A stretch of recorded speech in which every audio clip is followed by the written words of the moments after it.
Good afternoon. I would like to call this town council meeting to order of May 7th, 2024. If you will join me in saying the pledge of allegiance.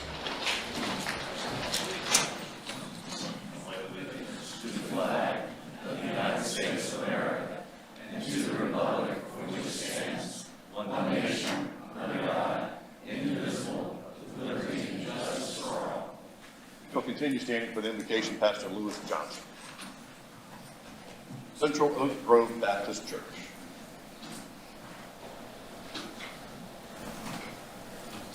Good afternoon. We'll try that again. Good afternoon. Good afternoon. Sir. Let us pray. Father God, we come to you right now in this manner that we know how. Grateful right now, God, for the gift of this day and the opportunity to serve. Remind us right now, God, that you created leadership, that you ordain and establish it right now, God. Remind us always, God, of our purpose for being here, that we were called not to serve a personal agenda, but to serve the good of the community. We pray right now, God, for wisdom to enter into this room. Everything that is said and done this day, God, let it be for the good of the common good. We thank you right now, God, for being chosen, being called out, being called upon. Be with us and be for us as we go forward, as we strive always to work together as one united body, as a team to make this truly beloved community.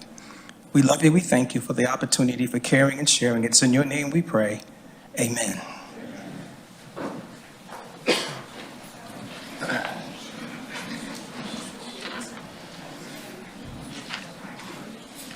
Mr. Orlando, do we have any changes to the agenda today? Yes, Mayor Perry. I would ask that we remove item 6C, Hilton Head Island Airport expansion update, due to a last-minute schedule change from John Remble, the exec director of our airport. This item will reappear on an upcoming agenda once we can get a date from John when we can bring it to attend. Do we have a motion to approve? Do Move to approve the agenda as modified by the town manager. we have a second? Second. Mr. Ames, Mr. Alfred, all those in favor, please signify by raising your right hand. So moved. Thank you all. Next, we have 4 sets of minutes, regular meeting minutes of March 19, April 2nd, workshop meetings of April 9th, special meeting minutes of April 29th. Is there a motion to approve? I move we approve the minutes as cited by the mayor. Second? Any discussions or changes? All those in favor, please signify by raising your right hand. So moved.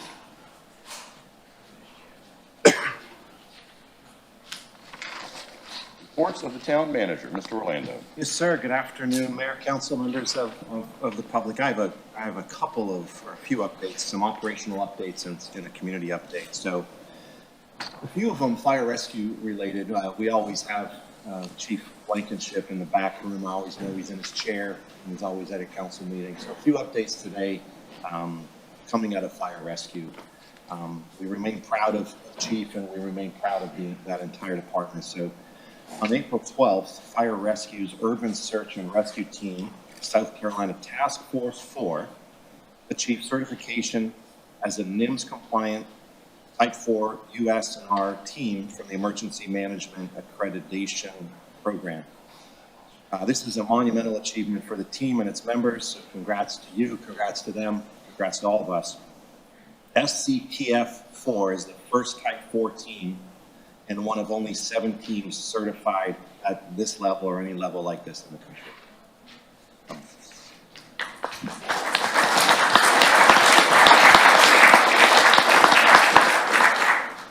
As a follow-up, on Friday, Texas Department of Emergency Management requested assistance from South Carolina for the flooding event that's devastating the state. So Fire Rescue's Lieutenant Aaron Almick is currently deployed with the South Carolina Task Force 1 to Texas to assist with the flooding event. The team is currently deployed in Bryan, Texas as a Type 1 Swift Water Rescue Team, assisting Texas Task Force 1.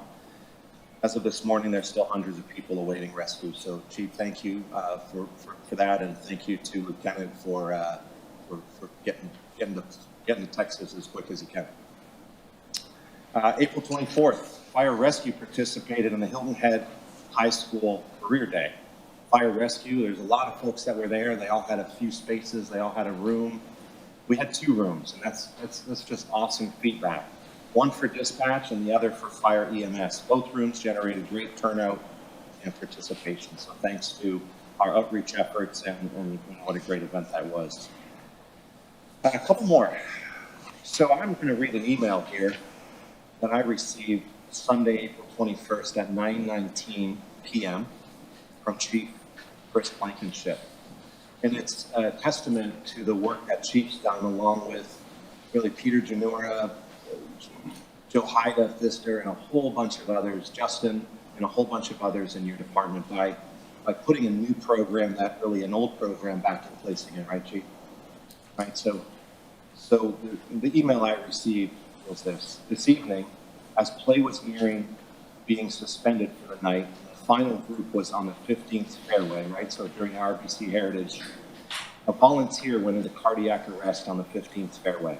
Our crews were nearby, witnessed the collapse, and responded immediately. Dr. Urbanski, who was Fire Rescue's Assistant Medical Control Director, was riding with our EMS cart this afternoon and was the second unit on scene. Crews initiated CPR and shocked the patient. The patient regained a pulse and consciousness and was talking with crews prior to transport. Amazing response and outcome. And that's an email I received from our fire chief, fire rescue chief, and I couldn't be just more proud to work alongside you, and thank you for you and Dr. Urbanski and everybody that was there that day. Just take a light. Yeah.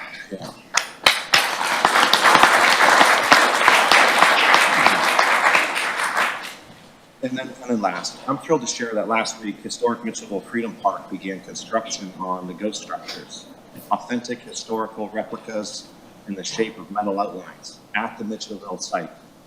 So the project is made possible by generous funding from South Carolina State, private funders, and other partners, including the town of Hilton Head Island. So congratulations, and I know that, I'm sure our council will share as well, Mitchellville's Juneteenth celebration on June 15th is soon approaching, as we gather to honor the freedom and heritage of Mitchellville in our community.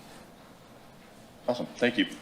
So next, I will present the bike proclamation for the month, and I'd ask to join me at the podium down here, Don Simon, Lee Van Valkenburg, Jeremy Gonzalez, Mike Meyer, Jim and Sue Hall, Andrew Jenkins, Jim and Sue Hall again, and of course, Mr. Frank Babel. We get some more people? Sure.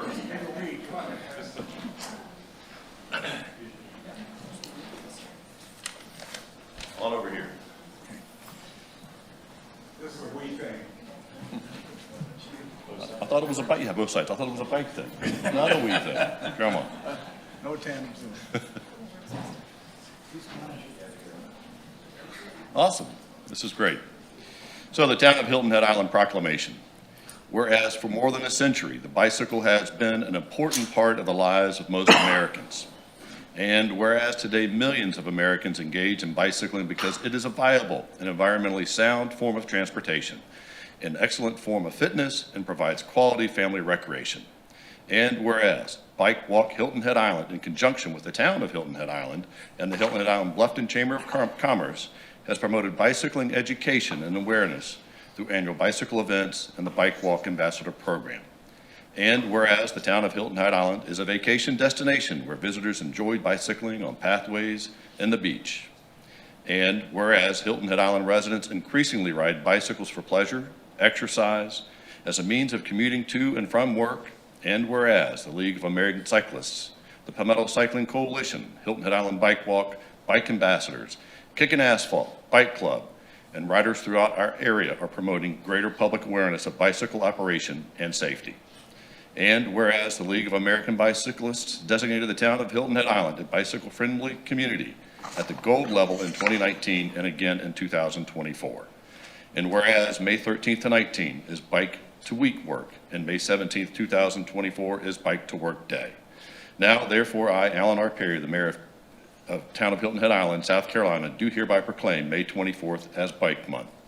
In testimony whereof I have hereunto set my hand and caused the seal of the town of Hilton Head Island to be affixed on the 7th day of May, the year of our living Lord, 2024. Congratulations.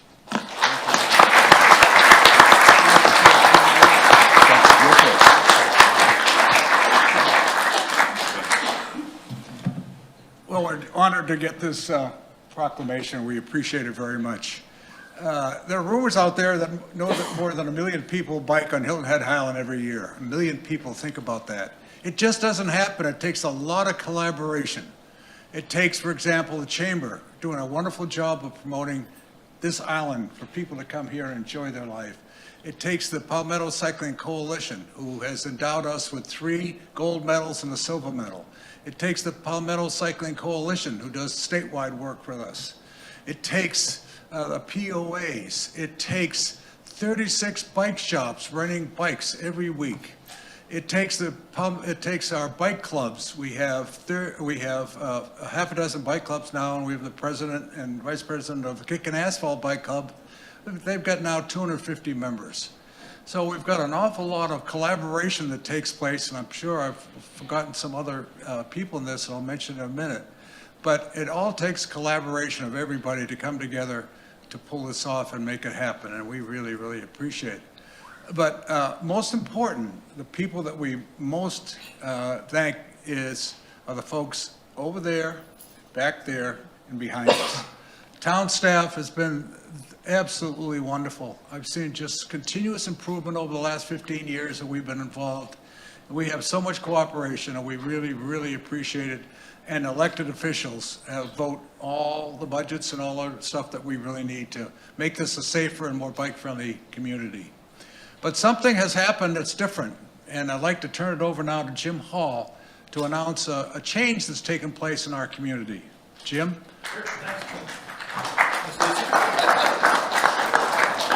Thank you, Frank. Appreciate that. And it goes without saying, if you've known Frank at all, his passion for biking is a lot of what inspires everybody else to do the work that we do. And your vision and leadership is certainly appreciated. So as the town got approved again as a bicycle-friendly community as a gold level, we are setting a vision to continue to expand that and potentially pursue a higher level come the next time for renewal. And as part of that, we started a program to get bicycle-friendly businesses to be recognized in addition to the community. So I'm proud to announce that we had 6 of our local bike shops apply this year. All 6 were designated as bicycle-friendly businesses, and so we wanted to recognize those folks here today. While we're all competitors on a day-to-day basis, we also recognize that doing more for the community in terms of education, awareness, and safety ultimately helps all of our businesses grow. So recognizing the folks from Wheels, we have Lisa Plavkin and Alex. So congratulations on your award. Representing the Bike Doctor is Sue Hall and Andrew Jenkins. All right. We have Avocado Bikes was also recognized. Mike Myers or Ken, they're not here today. Andrew Evans from Island Life Bike Rentals is here. And then we also have our company, Hilton Head Bicycle Company. So we have literally gone from 2 bicycle-friendly businesses to 6. And our goal is now to take the 6, turn that into 12, and really start driving bicycle-friendly businesses throughout the island. So congrats to all your awards. And Frank, thanks for your time. Thanks, everybody. Awesome. Thank you. Yep, thank you.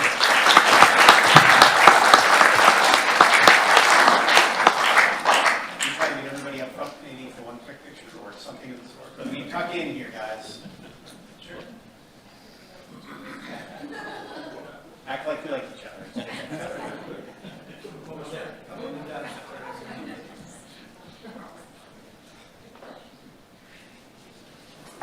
Thank you all.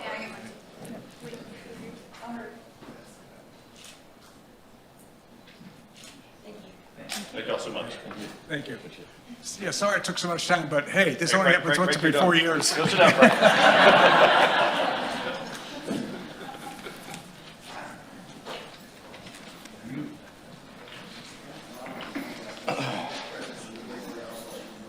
So now we move on to general reports from town council, and again, I would like to start by just mentioning the Heritage Golf Tournament last month, which was an absolute huge success.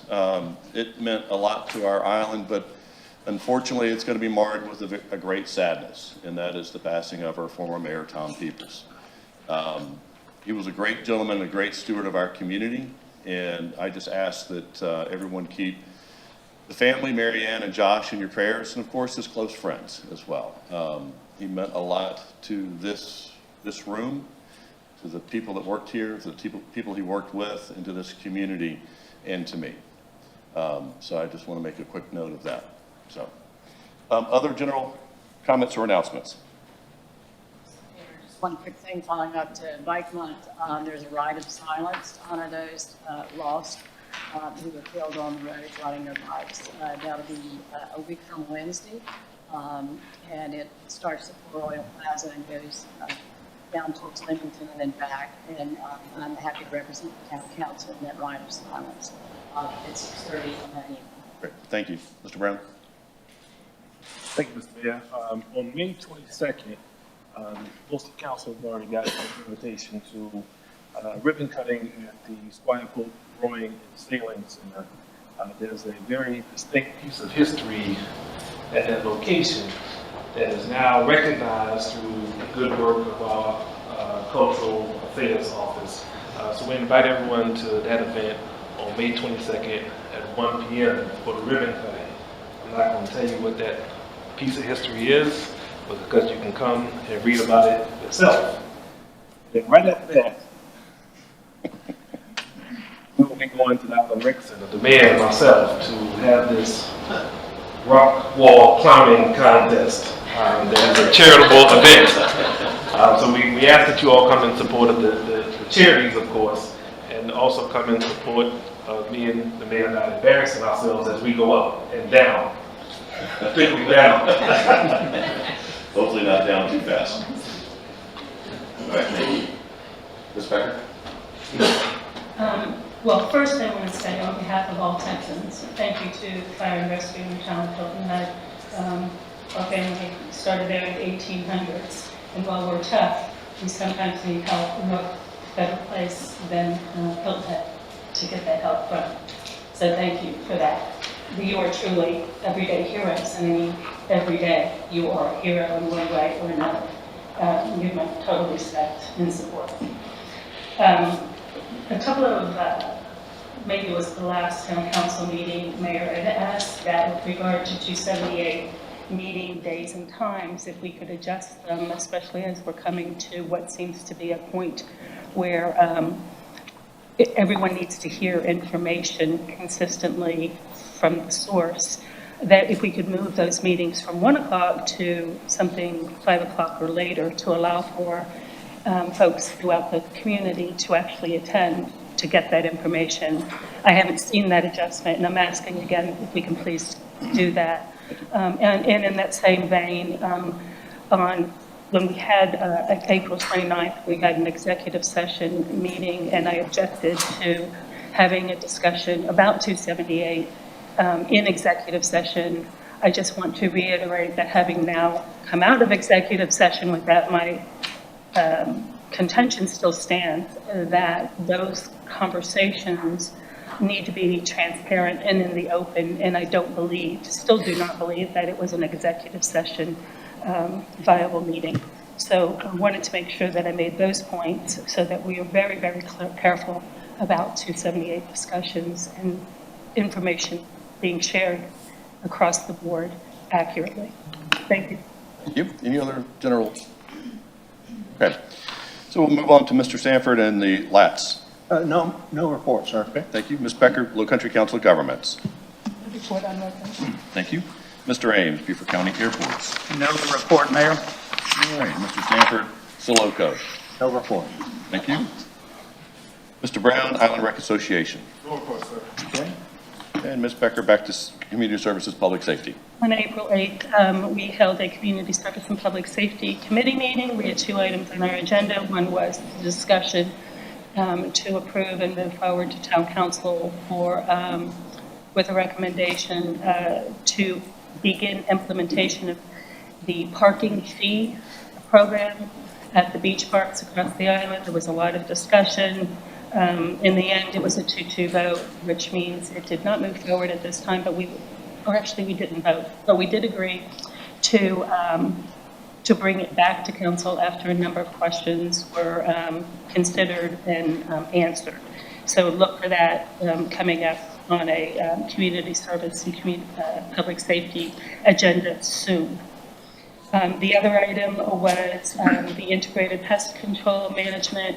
There were a number of questions and concerns with that, and we will be working towards getting those answered and bring that back again at one of the next meetings in the future. So that's my report. Okay, thank you. Mr. Ames, Public Planning Committee. There was no meeting in April. Okay, Mr. Brown, Finance Administrative. Thank you, Mr. Mayor. F&A Committee met on April 9th. We received the financial update from staff. All is in line with expectations.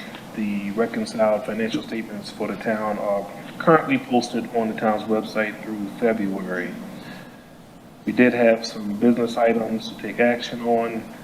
We had an affiliated agency request from Memory Matters in the amount of $50,000, which was not recommended to full council to be included in the budget. However, we did ask that staff work very closely with Memory Matters, as they have indicated that they would like to find a new location on Hilton Head. Obviously, this is a very important organization to our community, so that was the recommendation there. We also heard, by way of our contract with the designated marketing organization, the metrics annual report from Ms. Ariana Cornice. We also understood the budget of the DMO, which was recommended for approval to full town council. Thank you, sir. Thank you, Mr. Brown. We will now hear the first reading of proposed ordinance adopting the consolidated municipal budget for the town of Hilton Head Island fiscal year 2025, ending June 30th, 2025. Mr. Orlando, I believe you have a presentation for us. I do. Hope Kim doesn't yell at me that I got to pull it out myself. Can you pull it up, Kim? Thank you.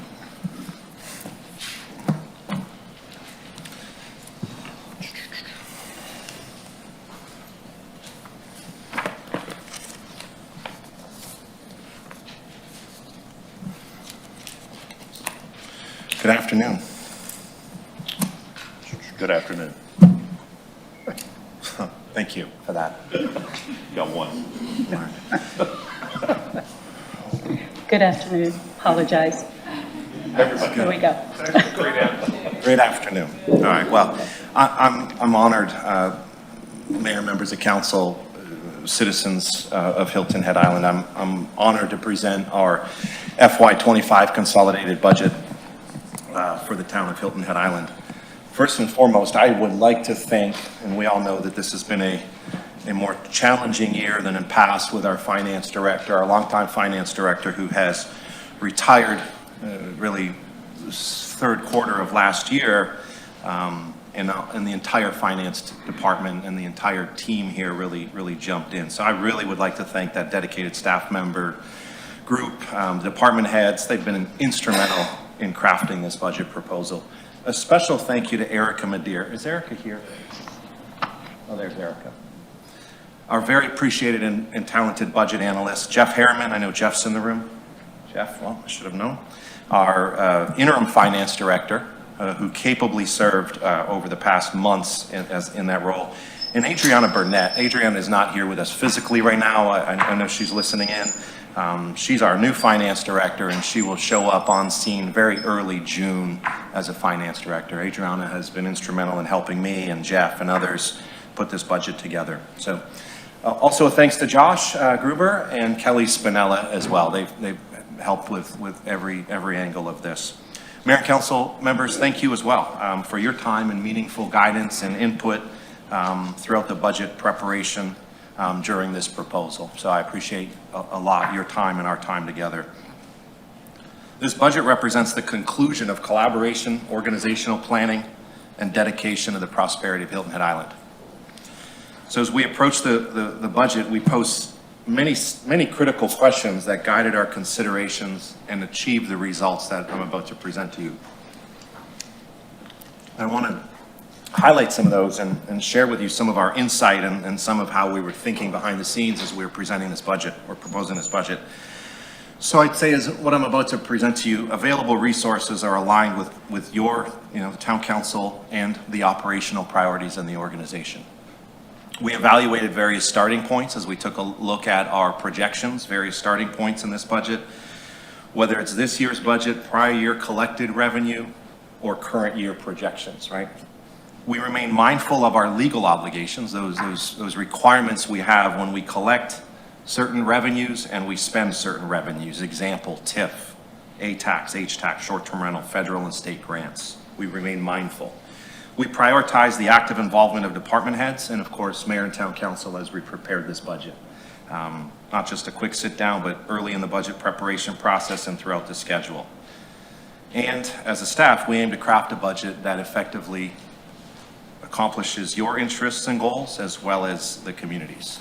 So we always have started with our strategic plan. We met about strategic plan the last few years together, but most recently we met last couple months ago, actually, and we spent that day really taking a look at our priorities.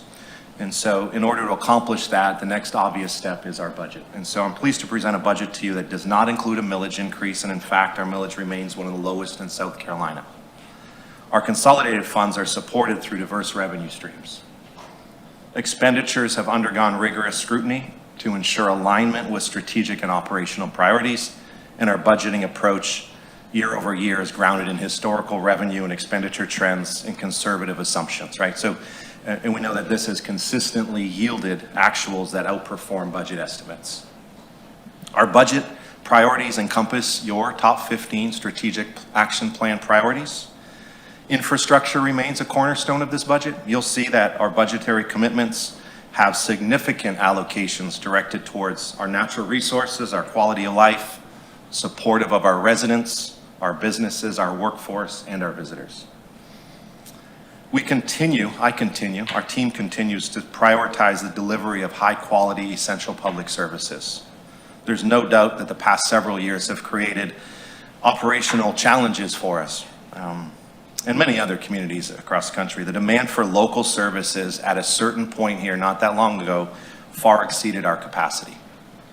Fire rescue calls for service, development review permitting, public safety, beach facilities, transportation and traffic, amongst a few others.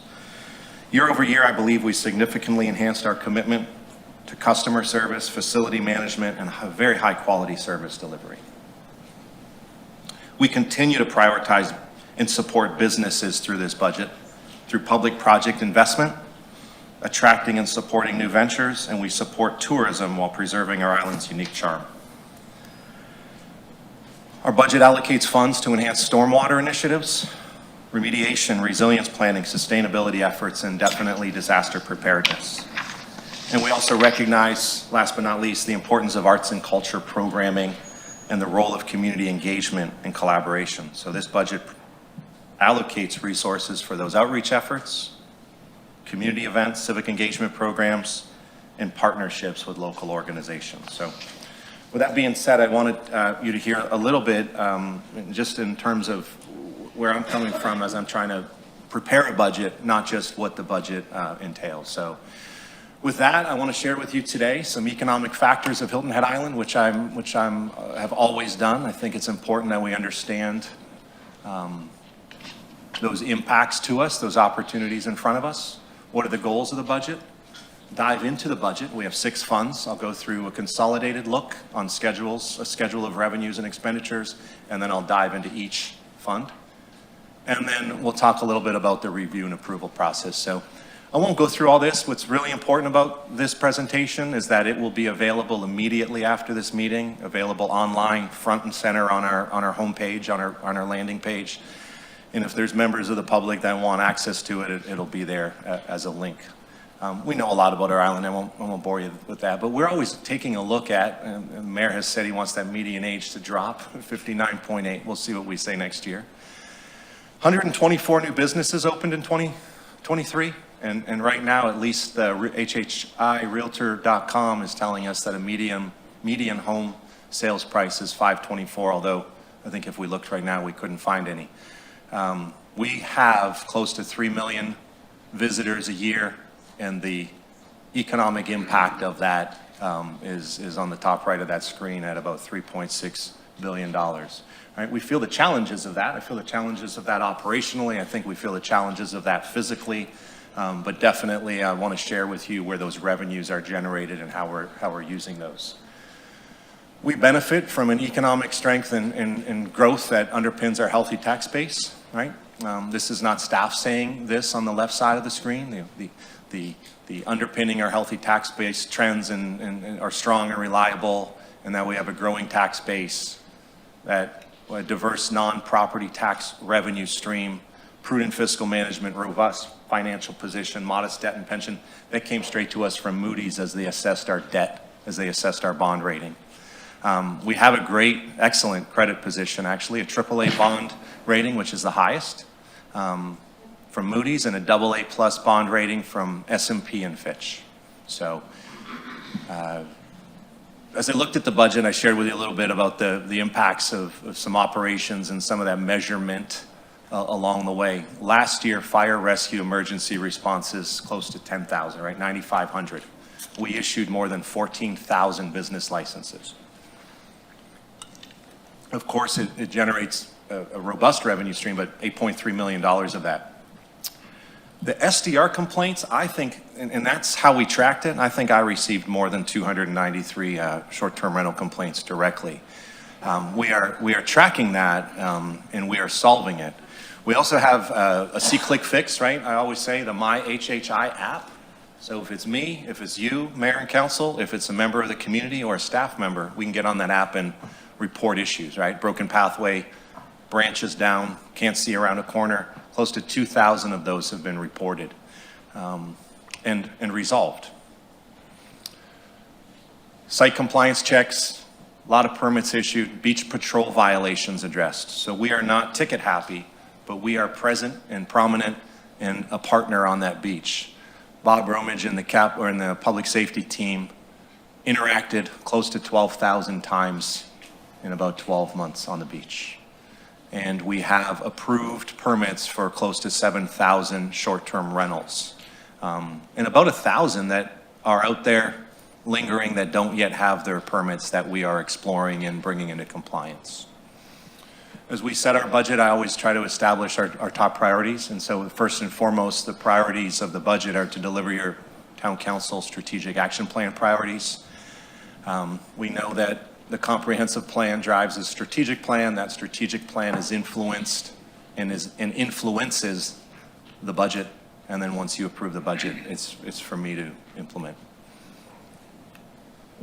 We also are trying to always improve our service levels, our facilities, our leisure opportunities, our recreational opportunities for all residents, stakeholders, guests. We want to provide services in the most cost-effective manner, right? So that doesn't mean everything's in-house. It doesn't mean everything is external either, outsourced. But we are always focused on protecting the high level of service we've become known for and need to be known for. Enhancing our customer service, innovation, employee engagement. And we are trying to build, and we will soon build, impactful capital projects above and beyond what we've built in the past few years for true meaningful community infrastructure investment. We'll provide community and environmental vitality to preserve our character and a sense of pride for this community, although I see that bullet point right there and probably should move that way up on the screen. And I've always said we use our budget as a catalyst to implement change and improvement. So a little housekeeping, the state of South Carolina requires town council adopt an annual budget ordinance, right? Why are we here? Prior to July 1, the annual budget is adopted in conjunction with feedback from council, town council, department heads, planning commission, and citizens through this budget process. We're here on May 7th. It's a budget ordinance to council. It's a first reading and a public hearing. Our next collective get-together is next week, May 14th, where a budget workshop will hear all funds, our 6 funds, with the exception of capital projects, and those capital project funds will be heard on May 16th. And then a budget ordinance to town council for public hearing and second final reading on June 4th. So a little bit about our proposed budget. I draw your attention to the shaded line, our FY25 proposed budget. Let me move that, there we go. Sorry. is $166,936,866. It's a 13.5% change over the FY24 revised budget, proposed revised budget that is on your docket tonight for consideration. You will see that while the value from 147 and some change to 166, I'll draw your attention to the dollar and percent change. General fund this year, more than last, is $1 million. It's a 1.8, and I don't want to say only 1.8. We've compressed a lot of our operations, and we are focused elsewhere in some of those operations, such as landscape, lighting, park maintenance, roadway safety enhancements from an operating standpoint. Debt service has decreased close to $700,000. And the significant amount, the significant jump, and you can see it from all of these for the most part, especially from last year, you'll see that's a significant amount is our capital improvement fund, right? So we have a proposed cash, $74,381,459 capital improvement program fund. I'm going to dive into that. I'll show you all the numbers. Of that additional $19 million this year, right? A lot of that, some of that is roll forward money, and some of that is to build these projects that have been part of the capital improvement program for some time. Of the 19.1 million though, 16.5 is to begin our beach renourishment project. We will see a spike in capital project budget over the next 2.5 to 3 years as we renourish our beach. That is close to a $45 or so million undertaking. Brian McElwee, who is in the back, our Director of Engineering, will oversee that with some great help from Jeff Netzinger and a bunch of great folks. That's where a lot of those dollars lie. Stormwater Utility Fund has gone up 27%, 1.6 million, right? So from 5.8 to 7.5, 5.8 million to 7.5. The operations have remained flat, plus or minus some things that I'll explain. The difference there is capital project utilizing some fund balance. We're starting to improve some stormwater projects above and beyond. Our Gullah Geechee Historic Neighborhood Community Development Corporation Fund is compressed by about $1.9 million, and that is planned for fund balance. And our housing fund remains as a proposal at $4 million. So we can see that transfers in those non-budgeted, those special funded revenues, the fund balance type revenues, and those non-budgeted revenues make up of more than 50% of our budget. So we can see from a consolidated budget, prior year funds, property taxes at 14%, and then you have a laundry list and of different percentages of all those, and then transfers in. You see our proposed budget at $168 million as revenues. You see $166.9 million as the budget. That's because we're using separate funds. Gullah Geechee Development Corporation Fund, which is a separate fund, is planned to put close to $2 million into fund balance. So in this budget, we have revenues exceeding expenditures, but it's for true transparency and accounting purposes, I'm showing it this way. From a revenue projection, you'll see that property taxes, and I won't go through every line here, but I think it is important we look at this, and again, we'll look at this at the workshop. You see that property tax projection is up, projected at 1.5 million, 6.7%. Business license from 12.4 to 12.6 at 269. For the most part, everything else is compressed almost back to FY23 actuals. We are not projecting a budget increase or an operating budget increase in that same way with some of our revenues, right?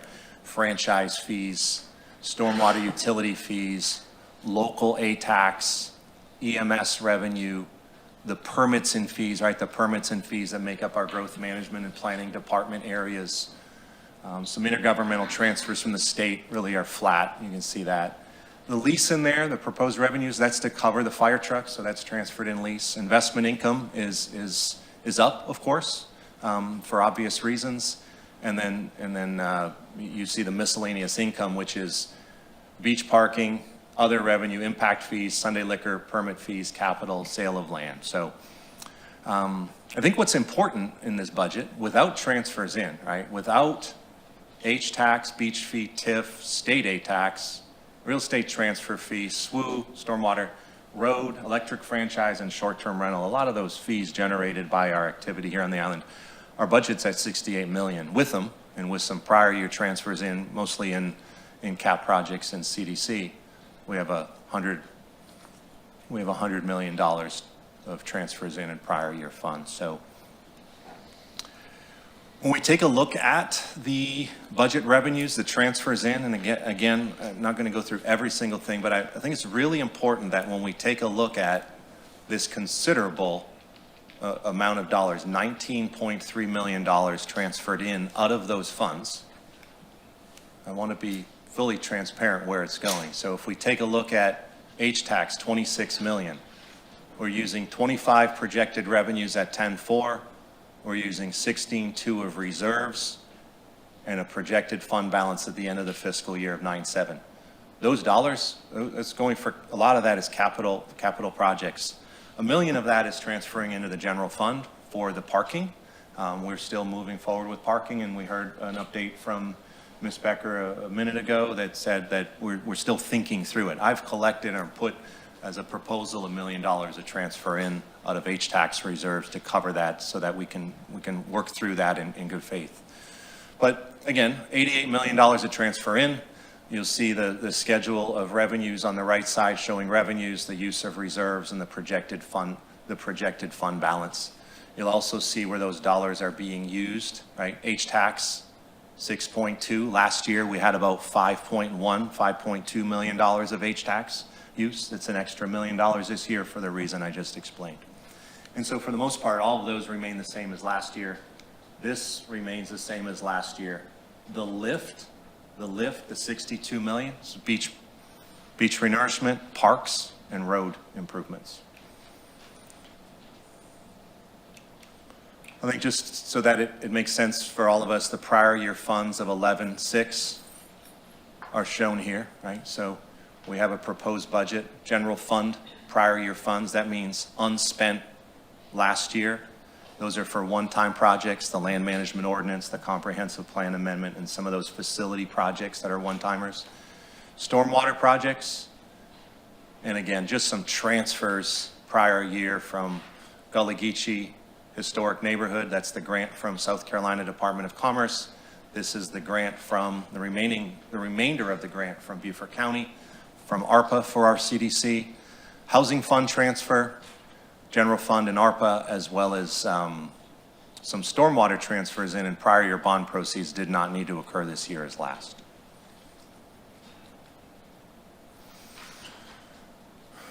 As we look at expenditures, beach projects, personnel and benefits, operating, park projects really make up the majority of our budget.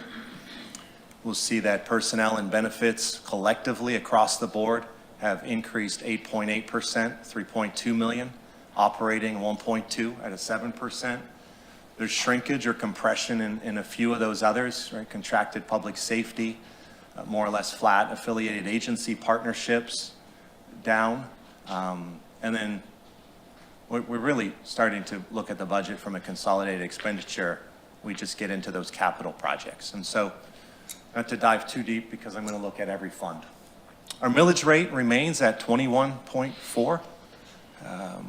And you'll see the breakdown. Our millage goes towards general fund, capital projects, debt, and natural disaster fund as it showed up in between 18 and 22. Millage was lowered to offset the values updated from the reappraisal process for a revenue neutral outcome. Our mill value, right? While our mill value goes down, our mill value goes up. We're projecting and estimating a $1.1 million mill value this year.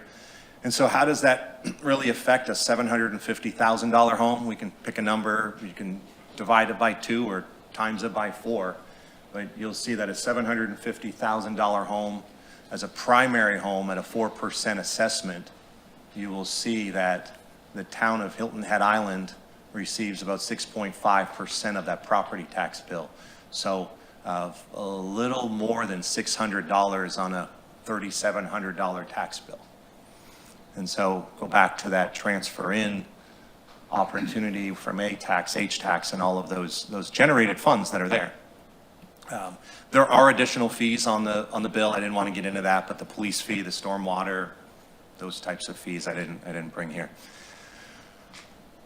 We have traditionally used A-tax, and I want to be fully transparent, fully clear on how we are proposing to use A-tax and really how that affects A-tax. A-tax, South Carolina A-tax has used it in our budget in a few different places. It's used in general fund. It's used in housing this year as a proposal, and it's used in capital projects. But you will see that we are required to provide 30% to our DMO. We provide dollars into our CIP program, our HHI A-tax, right? The grants that are distributed to the community, general fund, and it can only be used for those elements in general fund that are supported, that support tourism. And this year you'll see that I've proposed $1 million of A-tax to continue to replenish the housing fund. Some years ago, I think it's a couple years ago now, Town Council has asked me to continuously improve that housing fund. And then this year, and if we find some land, we'll figure that out, and we may use some A-tax, but last year we used it. This year I'm not planning for it. So you'll see that all in our revenues for A-tax fiscal year are at $12.8 million. When we end our fiscal year, there'll still be a balance of fund at 3.5. I just mentioned this, I got a little ahead of myself, 3.5 in a general fund for those purposes shown. State A-tax into our CIP program at 3.2 million for those purposes shown, and then workforce housing directly to our workforce fund. So I mentioned earlier, I think it's important we say that we have 6 funds. We used to have 4. Excuse me, up until last year. We added last year Gullah Geechee and Housing Fund. Won't get into all this, but for clarity, general fund is our operating account. It's how we operate. It's people, it's operations, it's those non-CIP budgeted items. Debt is the obvious for the principal and interest payment on our general long-term debt. Capital projects is a 5-year program. We have a 5-year plan. I do think that we need to refine that a lot more this year, especially with some great projects on our horizon, but you always budget year 1, right? So that 5-year plan is a revolving 5-year and you budget year 1. And that's for primary source, that's for what it says up there, restricted or committed assigned to acquisition, construction, or renovation of major capital projects. We have a stormwater fund. It's a utility fund. It accounts for and reports the cost of the management, construction, maintenance, protections, controls, all included anything we do with stormwater. I've started to take those revenues out of stormwater for capital projects and put them straight into the capital improvement program so that you all know and the community knows exactly what we're working from all in with CIP. So you'll see some transfers out. And then of course we have our Gullah Geechee Historic Neighborhood Community Development Corporation. And that fund was generated a couple years ago through a grant from the state, $5 million, and a few hundred and change from Beaufort County from the American Rescue Plan Act. We also have a housing fund which we set up last year, and that is a fund where I have proposed all work completed or projected to complete all through that housing fund, so that there's not a little bit of public-private partnership money in CIP and a little bit of operating money in general fund and so on and so forth. So our general fund is, and I'll go through this a little quicker, but mostly property taxes, business licensing, hospitality fee transfers in. But you see that our general fund proposed budget, total revenues at a $60.9 million, up from 59.8 last year. That's $1 million differential. It's a 1.8% change. And the only real revenue adjustment was this. Property taxes projected to be used for general fund different than the consolidated, at 1.1. Business license projected up 2.2%. And you can really read the screen elsewhere. Hospitality transfers in as the parking dollars that I mentioned earlier. A percent change and an increase in short-term rental permit fee increase. So $60.9 million. 2 years, record high collections. We're slowing down. Our revenue escalations are not projected to increase at what they were, so we're compressing. No change in general fund millage after a reduction from 17.2 to 15.9 last year reassessment year. Property tax revenue is 18.1, as I mentioned, 1.1, 6.7 increase. A-tax revenue coming in at a total 6.9, a small decrease. Business license revenue at 12.7, which is a slight increase, but you're starting to see it's either less or mostly flat with the exception of, right, property taxes. State A-tax funding as a use in the budget, $3.5 million in the revenues used. Short-term rental permit fee, $1.8 million. EMS revenue 2.0, again, almost a flat number, just due to recent reductions in trips to care facilities. We're projecting very conservatively an investment income increased. H-tax funding, $6.3 million, an increase of 1.1, and again, it would be way less had it not been for needing to cover those projected uses of funds this year. Prior year unspent funds of 1.2, district plans, comp plans, LMO, and several facility maintenance projects. And then our fund balance last year, and I think this is important to share this year, because I anticipate probably a lower dollar, we're projecting it. Last year, this time last year, we put close to $4 million, $3.2 million went into general fund balance with the conservative revenue projections, and we didn't spend all the dollars. And again, I'm not trying to budget for things and then brag and celebrate that we didn't spend the money and we saved it. A lot of that were open positions. A lot of that was just work we couldn't get to because other things came up, and we were really clear about that with you. We have in the industry, we have a very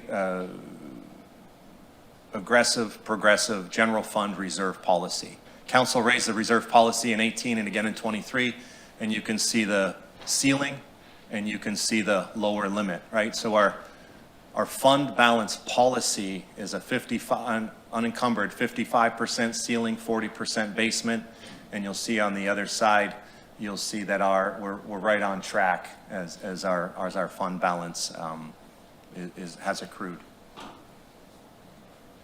You see that general fund again, I said operating and salary and benefits. Salary and benefits at 38, up from 34.9 in the proposed revised. That's a 3.5 increase. Operating a 1.5 increase. Affiliated agencies decreased and some transfers decreased. I'll explain the percent change, but for clarity, we have 281 full-time, 17 part-time positions.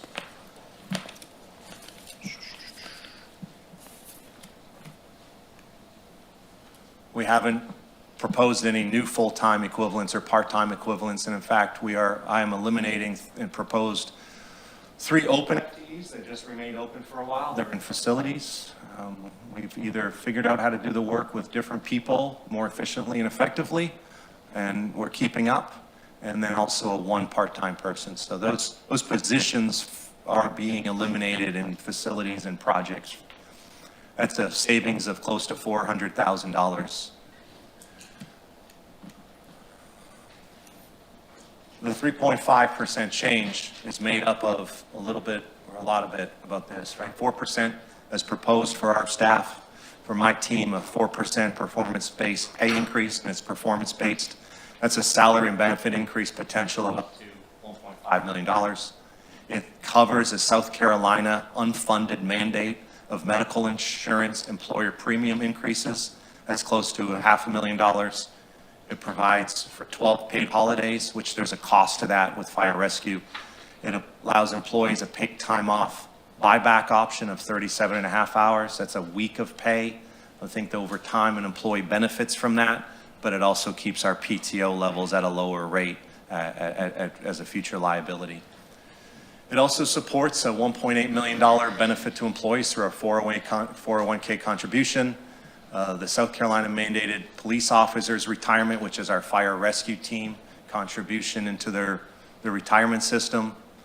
This also supports some promotions, right? Staff succession planning and anticipated promotions in fire rescue and one or two other departments, mostly fire rescue. There's some part-timers in there for emergency management. We have someone helping Tom Dunn. We have somebody helping Lisa Stauffer in HR. We have somebody helping Natalie Harvey in Office of Cultural Affairs and so on. We have a part-time procurement officer as well, which has paid dividends because we're starting to look at contracts quicker and turn them around, especially as we try to build some projects. Those dollars also enhance and support beach ambassadors, beach techs, maintenance, short-term rental, part-time students. And then as a proposal from Town Council, we put in the budget an increase of total compensation 15% to account for inflation. Last time you as a Town Council had a salary adjustment or even deliberated was 2012. Currently, and I think it's important to say, currently you have a flat stipend salary as it reads in the ordinance, and then you also have monthly or meeting reimbursements. Those meeting reimbursements to us take a lot of time to process, a lot of effort on your end, but a lot of effort on our end too. So at the least, I do suggest we combine those and then add a 15% if that's your prerogative. Public meeting broadcasts, that has increased a bit. We did 110 meetings last year. This meeting right now is broadcast, never been an issue. Town Council, right? Your committee meetings have been broadcast. Planning Commission has been broadcast. But there's been some asks, some requests to broadcast Gullah Geechee Land and Cultural Preservation Task Force. Folks can't always get here easily, and I think that helps with folks knowing what we're doing. Our Community Development Corp, our Gullah Geechee Historic Neighborhood Community Development Corp, our ATAX Committee, William Hilton Parkway Gateway Corridor Independent Review Advisory Committee. I was asked to broadcast that, put that in the budget, put that in the plan, and then of course our Housing Action Committee. I won't get into all this, but you can read it. This budget supports our departments. Fire rescue, they've had significant calls for service, especially since 21. There's some professional development dollars in there, some fleet management, and then ongoing repairs and maintenance, right? Some of those dollars you just read about, the increase in general fund operating, unbeknownst to me, about 30% of our bay doors in the fire rescue department weren't working. We were moving our fire rescue apparatus, EMS apparatus, and the fire trucks to the doors that worked. And thank goodness Chief took Mayor and I and Andrew on a tour, and we realized, what do you need help with? And that feedback came straight from our team, and that was put straight into this budget. Supports public safety, but in public safety enhancement, we used to go home at 4:30. We now go home after 9, 7 days a week. Supports our finance team, our short-term rentals. It supports HR tuition reimbursement, professional development, and especially professional executive leadership development. We've reduced software costs in this budget by about $200K. We've said no, and we have compressed that, and I look to even compress that even further next year as we phase out of some softwares into less software, but better cross-functional support. Facilities maintenance, I think you've seen it across the island. I have heard it, but the way we manage right-of-ways, parks, our own town facility, if you haven't walked around lately, we dug 60 truckloads or so of debris out of the lagoons outside. It functions as a stormwater lagoon today. So there's just more of that, a town-wide litter patrol contract. We've not had that before. We've always piggybacked on a lawnmower, or we've piggybacked on a lifeguard to take care of our trash. This has bifurcated that. It supports an updated beach franchise agreement, which you know we're talking about. It supports the RBC Heritage Prep, banners, landscape, general cleanup, and a whole bunch of other things. I mentioned our planning and community development. Your number one priority, by no means am I saying they're in any order, but let's finish what we started with the land management ordinance and getting those comprehensive plan amendments in place to support those land management ordinance amendments. It enhances our traffic transportation. We're getting our own traffic counters, and we're of course in the business of monitoring our adaptive signals. We continue to have on-demand translation services and communications. We have a small, good team, and they get better. It supports cultural affairs, community engagement. Our second annual Hilton Head Island Jam Songwriters Festival is in this budget, use of ATAX. It expands our holiday decorations and celebrations. We had a Christmas tree lighting last year, a menorah lighting last year. We look to continue that. And again, crescendo, I think last year's Lantern Parade was the largest ever. I think more people attended the Lantern Parade last year than I think we expected to see. We continue to fund for that. And that's just not the lanterns and a few of us and a few of the volunteers. It's public safety. It's our cost to operate that type. And then town-wide, we lease space. We provide $550 a month stipend for about 20, and that number's going down a little bit, 20 Beaufort County Sheriff's officers who live on the island. And then this budget also continues the accrual of the $2 million per year Beaufort County Sheriff's Office account while litigation is pending. Through Finance and Administrative Committee some time ago, you'll see that the affiliated agency applications have been coming in since 22 into 23 into 24, revised 24 as we know, and then the request this year. So the request was made, at $2.775641 million. Process, so everybody understands, the applications come in by the deadline in January. It's run through our finance administrative team, through our director and their team, and then those applications as they're made are placed on the Finance and Administrative Committee agenda. Finance Administrative Committee sees and reads the applications, and then at the next meeting makes those recommendations into the budget.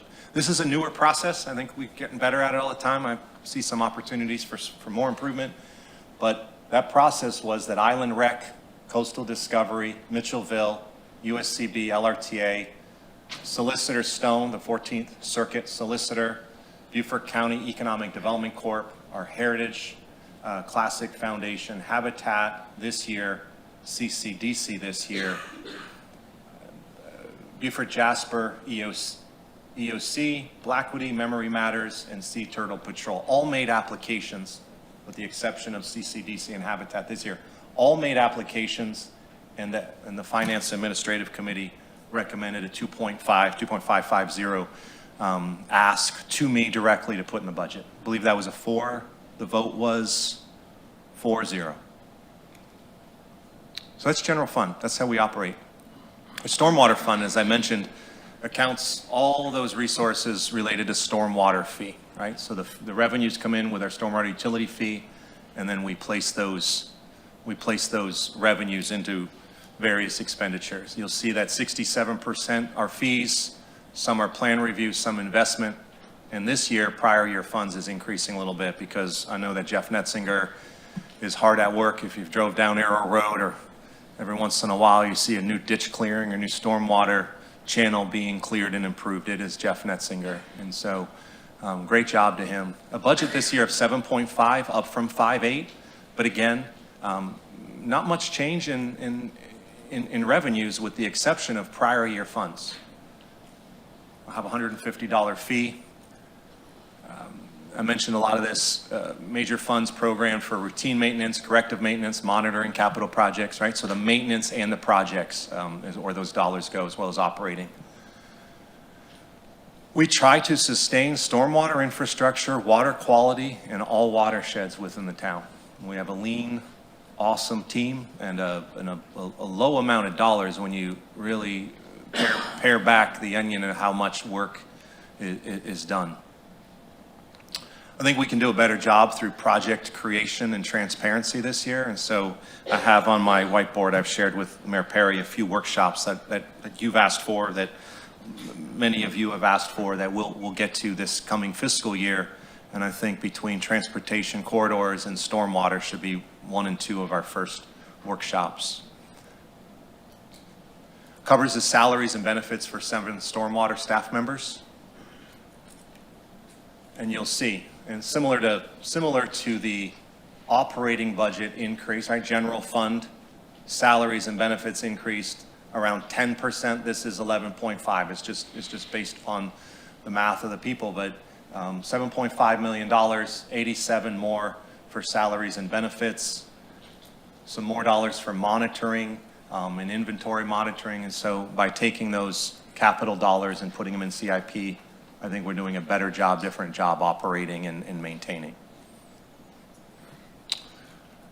A transfer out of these dollars, 1.135. It's a $275,000 overage from last year, but a total of 1.13 this year into CIP. We've also taken some dollars out of general fund or out of stormwater and put it in general fund for those employees and those overhead costs, because planners and others work on stormwater as well. So that's helped our general fund. We've traditionally done that. Looking at all this, we can look a little more at this at workshop, but we manage the island. We have a public system, town right-of-ways, town easements, town properties, and also 17 agreements, and there's six new applicants to those agreements. We have corrective and routine maintenance budget of $2.7 million for public system maintenance, for POA system maintenance, and routine maintenance, right? Pond management, street sweeping, channel maintenance. We're underway with a resilience plan.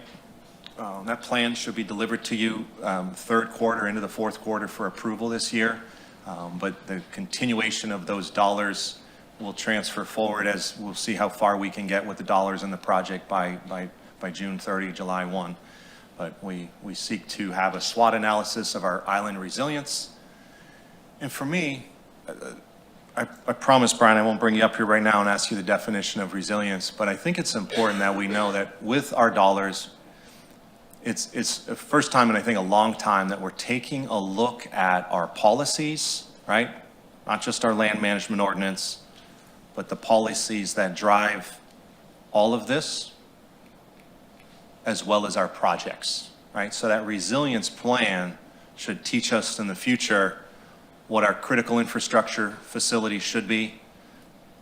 We'll learn a lot from that collective plan. We're not just looking in one watershed at a time, and then we'd have a menu of mitigation actions and cost analysis associated with it. At that time, we should probably look at the stormwater utility rate, or at least assess whether it's right, whether it's too high, whether it's too low, and I think that a lot of this is going to help with that.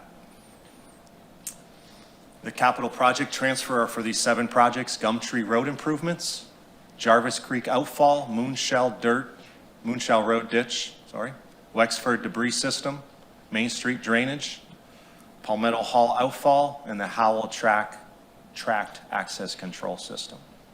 So we know about our capital improvement. It's our 5-year program. I think it's important that we do understand that this wasn't just right now I'm proposing this to you and let's react to it. We've reviewed prior year projects to see what we're carrying forward. We've considered internal lists, right? My lists, Sean's lists, Ben's lists. Maybe Bob even had a request. But consider internal lists and other source input for new projects. We took a look at the available funding, the available resources, and our available ability to construct the project. Staffing to manage projects, funding, procurement. Parks and Rec had some input. Parks and Rec Commission had some input. Planning Commission made some recommendations and prioritized projects. And tonight, the workshop and second and final reading is for Town Council review and decision. Our source of funds are robust. I'm I'm blessed, we're blessed to have these types of sources of funds in cash reserves as well as year-over-year revenues. But you will see that our CIP program last year revised as we're rolling forward dollars right now is an increase of 34.7%. That's a $19 million change, $74 million. So source of funds, impact fees, liquor, sales, H-tax leases, prior year bond proceeds, capital grants, and then again, transfers in. Beach preservation fees, hospitality fees. I went through all of this with you in that consolidated schedule of revenues. But most of what you saw on that consolidated revenue schedule is making up and really pushing forward, driving forward our capital projects. Our pie chart is starting to balance. Parks, beach, roads, pathways, fleet, right? Fleet is our fire rescue fleet, facilities and equipment. And you'll see that the significant changes up here, right, are in our beach program. A $16 million increase. It's simply beach renourishment. Our pathway program, right? If we look back, right, we are starting to really get ready to build some pathways. I think we've had some success this year. We've shared that with town council. I know that it's been on Facebook, but a $21.599 million beach. Significant portion of that is beach renourishment, and I'll dive into that. Pathway at 5.5, roadway at 10.3, parks, right? Our park program at 19.8, facility equipment at 8.4, our stormwater at 1.2, that's that transfer, and our fleet, fire, and then some soft costs for land acquisition and administration. Sorry, that just cut off on us. $74.3 million. We're trying to provide better transparency. I'm trying to understand a more transparent schedule from staff. I'm trying to provide a more transparent schedule for you. We will have a CIP web-based project lifecycle dashboard effective July 1. You will be able to watch our projects in action. This supports several projects that are currently underway. So my budget proposal, our budget proposal tonight includes those, right? So if Islanders Beach Park is underway, we're planning on moving those dollars forward as well as capturing any new dollars we see fit to make that proposal. Schedules, project timelines to balance stages and create coordination between projects as shown. Again, a very diverse funding stream, and that we continue to expand our efforts to explore alternative public revenue sources. We just applied for a $2 million grant. We have a lot of support for it, but at the federal, state, county, as well as private funding levels. Beaches at 21.6. Our beach renourishment, #1 priority. But you'll see Islanders Beach Park, other beach park maintenance improvements. If you've been to Folly Field Beach Park, Dreesen Beach Park over the last several months, you'll see some of our work. Harbortown dredging, those dollars remain in there pending those decisions. Pathways, Jonesville, #1 on our list. William Hilton Parkway, Dunningans Alley, Cordillo Parkway, and Pope, amongst some others. Roadway improvements, dirt road, paving, and acquisition. I believe we are very close to acquiring the Main Street, we already did that one. Mitchellville Road right-of-way. And so we have a lot of good revenues to support those investments. I won't get into every roadway project there, but definitely our project safety, road safety, pathway safety, parks, Mid-Island, Chaplin Crossings, Chaplin Linear, Shelter Cove, Patterson, and Taylor. I heard from Brian or Sean or both of them yesterday, I forget who. We've bid out Patterson and Taylor already as a design build one contract. We have 2 good bids. They're starting to score those bids and refine the contracts. I know Adrian is our finance director will be involved. And finally, Brian McElwee, our director of engineering, can get on with building some parks. So those dollars are in there in cash reserves or current revenues. You'll see facility and equipment, and I want to make sure we're clear on what that is. It's town hall facility enhancements. We have some structural issues under some flooring. We had some HVAC issues we just fixed. Town facilities, Coastal Discovery Museum, Mitchellville Freedom Park, IT, software and equipment, cameras, and then some stormwater projects I went over, our fleet and land acquisition. We can look a lot more at this at our workshop, but you'll see that $74.3 million in change come from only a few funding sources: Beach, H tax, South Carolina A tax, impact fees, electric franchise fees. I want to be really clear with you. When I started talking tonight, I let you know that we have to be mindful of the legal requirements of revenues versus expenditures. And this is where I think that art and science come together. We are able to at least attempt to build a lot of projects because of these revenue streams, but sometimes the question comes up, says, why don't we build more roads, or why don't we build more paths, or why don't we do something else? A lot of it is driven, right? The projects are driven by the community, but the money has to be able to build that particular project. Our projects are well spread out throughout our island. Our beach program, we've intended to show you that beach renourishment, right, at a $16.5 million total funding, which is 16.2 new and a 228 transfer. It's a planning commission priority. We will permit and start mobilization and construction this year. Another example, I won't go through them all, Islanders Beach Park, 1.6 in this budget. We intend to carry forward 904. We build that project right now. We just put a good pathway in, but we can't build it during peak season. We need to get in and get out when those seasons are here or not. But you'll see that we're asking for $2.8 million, transfer forward 904 for a 375, right? So Planning Commission prioritized it. This is a year that we will design, permit, and start construction. And so it doesn't mean it's going to be fully constructed. But there are some projects that I will share with you, right? New pathway segments, Wexford to Arrow on William Hilton. Just based upon the timing, we say we need 100,000. That's because we only have time to design and permit this year. So a $21.5 million in beach, 5.5 in pathway.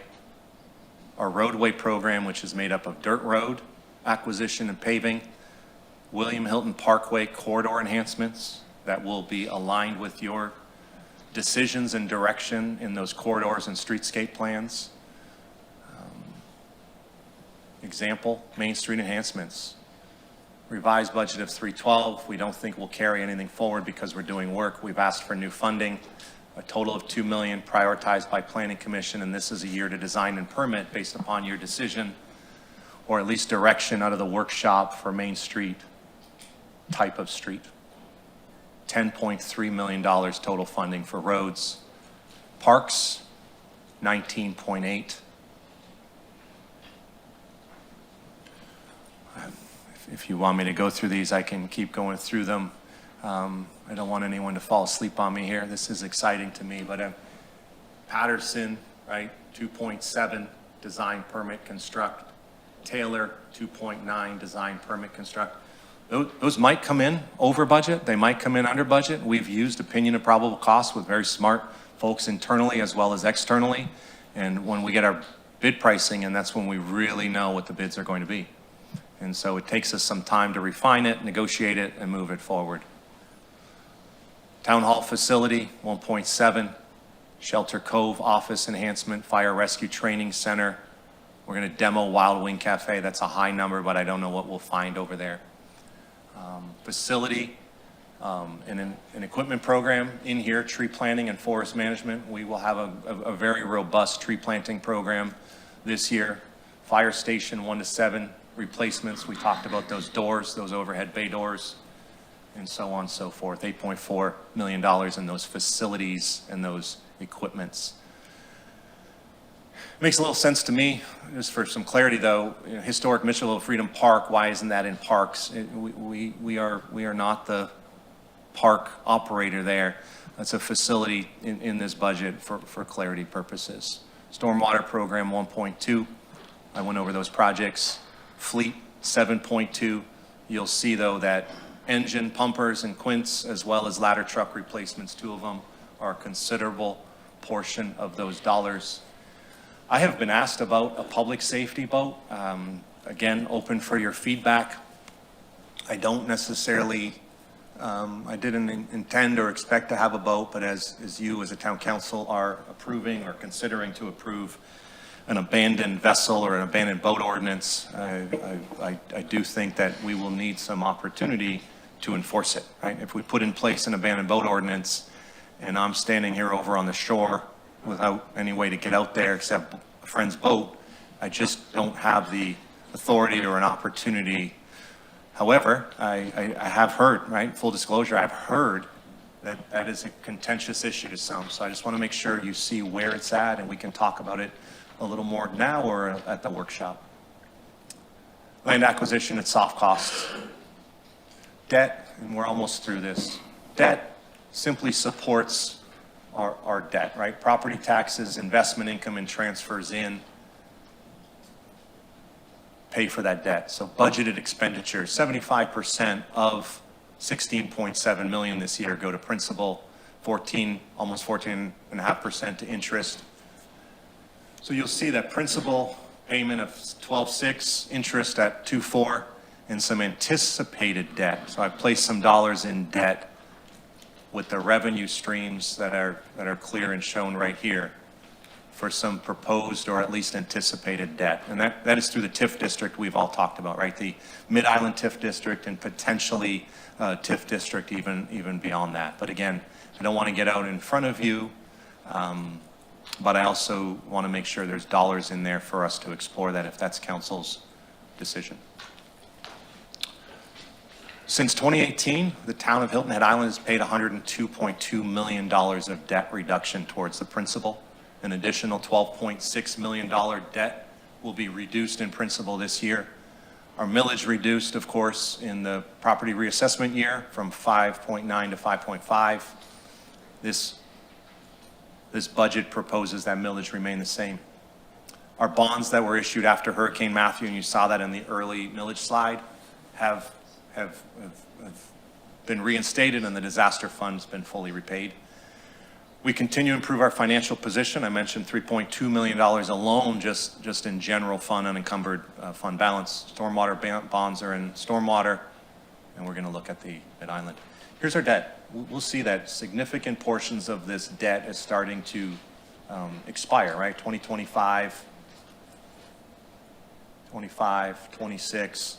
And so we have some sources of debt: GO bonds, special obligation bonds, and stormwater bonds. They've been for our facilities, our TIF district, our stormwater projects, our parks, our land acquisition program over time. If I showed you nothing else tonight, this is my favorite slide. So since 2018, at a peak, as we look back, we had $180.6 million to debt. Today we have 78.4. Our development corporation, as I mentioned to you, is a standalone but town originated nonprofit. Accounts for and reports the costs with the actions of the corporation. The sources of revenue are state and county grants. And this budget has been prepared and presented to me through Thomas Boxley, the executive director, but on behalf of the board of directors. You see a $5.3 million budget, $5 million from the state, transferred forward, unspent, prior year grant, partially spent with Mr. Boxley's salary coming out of some of that, and investment income of the $5 million. The budget presented by the CDC at 3.4 plans for an ending fund balance. We don't always do that. That's an interesting and good opportunity, but an ending fund balance where the Development Corp has purposefully planned for revenues less than expenditures, right? It's in there. We all know, or a reminder maybe, a board was appointed in the spring of 23, executive director was hired in November of 23, and they're doing the work of the Development Corporation. Town Council approved the bylaws, and you placed the board members I have worked with the board closely to hire Mr. Boxley. You see what the budget is approved for, straight from the board: personnel, operating, professional services, a small business development loan towards attraction and retention, a neighborhood and community development work, capital outlay for potentially land or buildings, easements, and then some miscellaneous projects. And last but not least, our housing fund.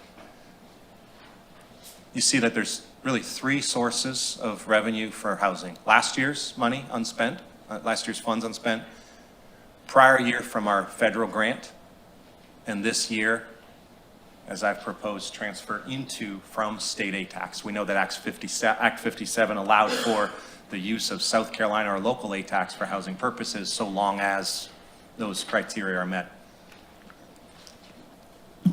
You see a $4 million proposal, $1 million from South Carolina aid tax, prior year housing funds, which I put in last year's budget as a TBD because I knew we were starting to work on housing, and then prior year funds from ARPA, right? And those ARPA funds were really earmarked for North Point public-private partnership. As we started to contemplate that partnership agreement, we said that we would attach at least $1 million to infrastructure as allowed by ARPA: road, water, sewer, stormwater, broadband, whatnot, towards that. So those dollars have not been spent. Our agreement is very close to going live, but the dollars have not been spent. They're still in this budget. So what you'll see is a breakdown of use. Muddy Creek Neighborhood Stabilization, CIP. Again, where did that come from? That came from the town council feedback at the workshop of strategic plan a few months ago, where we said we acquired Bryant Road, could be potentially for a housing partnership, and we can't just knock on the door and build a subdivision, that we need to really work on stabilizing neighborhood. Again, road, water, sewer, stormwater, pathway, lighting, road signs, ditch clearing, whatnot, home repair, lateral sewer. So we said that we would focus here while we contemplated and worked with the community and with town council and stakeholders to establish yet another public-private partnership. The North Point dollars are in there for that, and then we have some housing soft costs. So you'll see North Point, it's not new money. That $1 million is the same $1 million earmarked. It's just resetting the budget. It's not an accumulation. This is the budget. So $1 million North Point, 1.5 CIP for neighborhood stabilization, $1 million Bryant Road partnership earmark, 89,000 for the Beaufort Jasper Housing Trust dues. You will have an update from the Beaufort Jasper Housing Trust chair soon.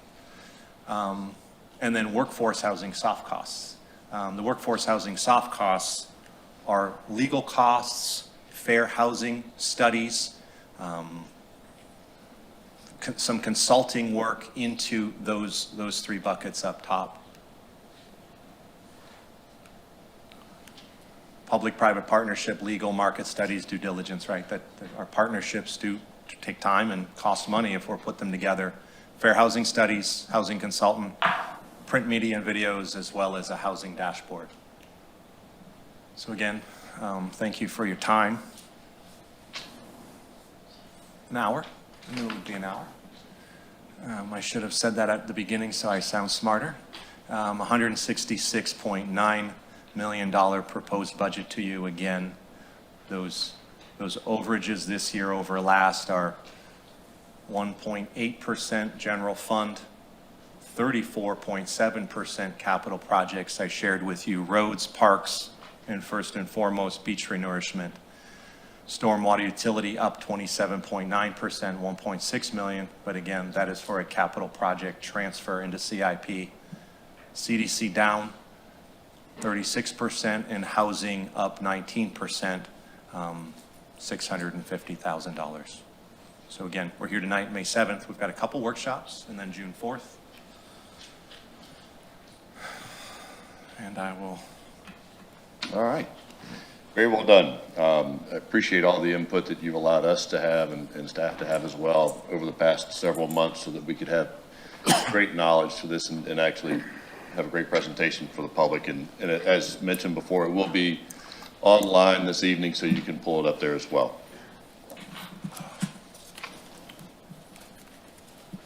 I'm going to get out of the way. Yeah.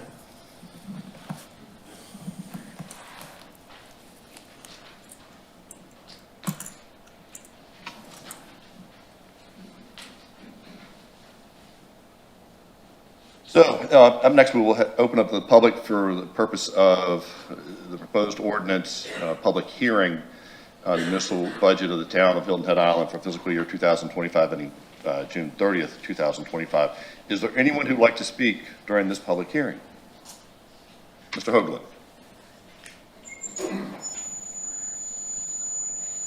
It's not going to be pleasant. Orlando Gruber CPA should be arrested and forensically audited. First, the legal fees, the aid tax, the hospitality, and chamber funding, not transparent and buried with no accounting. The chamber is illegal.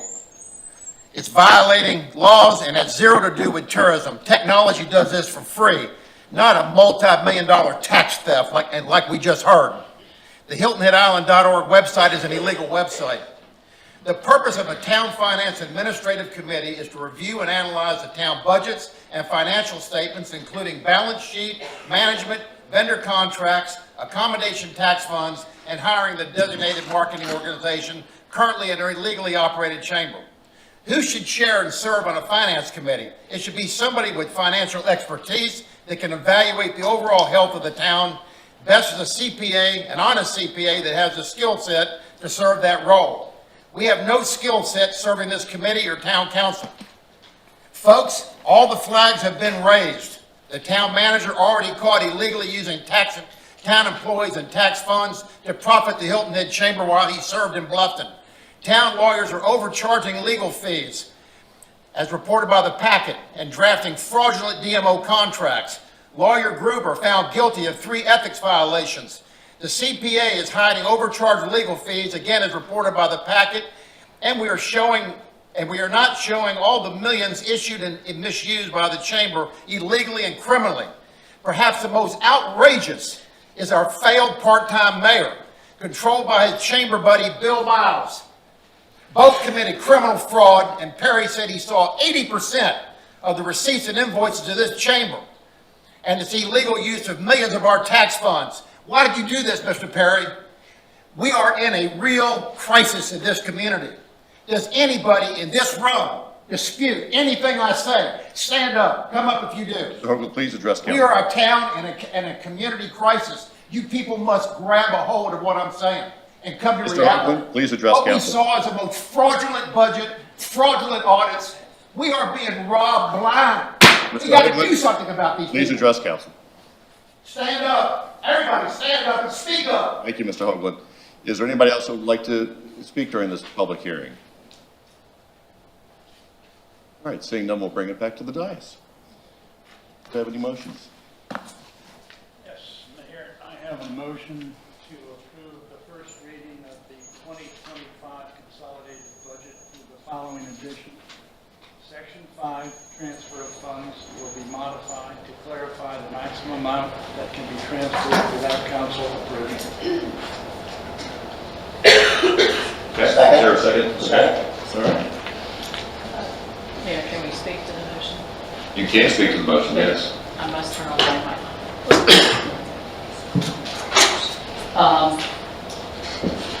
There are a couple things to say about the proposed budget. First of all, I'm really glad there's no property tax increase, no millage rate increase, and for all that we're able to do with that. I'm really glad to see the pay down of debt. I said before, say it again, I'm a fiscal conservative. I like debt going down, you know. We benefit from having multiple revenue sources. It's a great benefit to our community.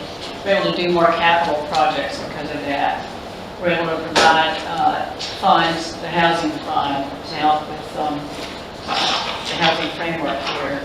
We have funds available for the Belladici Historic Neighborhoods Community Development Corporation. But I do have a separate issue from Section 5. I appreciate that amendment, but I would like to also offer a motion to amend that motion to remove the 15% increase in the town council salary I'm fine with combining the salary and the meeting stipend. That's an administrative burden for our staff. I think it makes it clear to have those two portions combined. But I think about, folks out there struggling and cost of living going up, and I do not feel comfortable approving a 15% increase in the town council salary. So I would move to amend that motion to remove the 15% increase in the town council salary. Is there a second? Council, is there a second? To Ms. Bryson's motion, is there a second? Okay, seeing none, that fails. Ms. Bryson.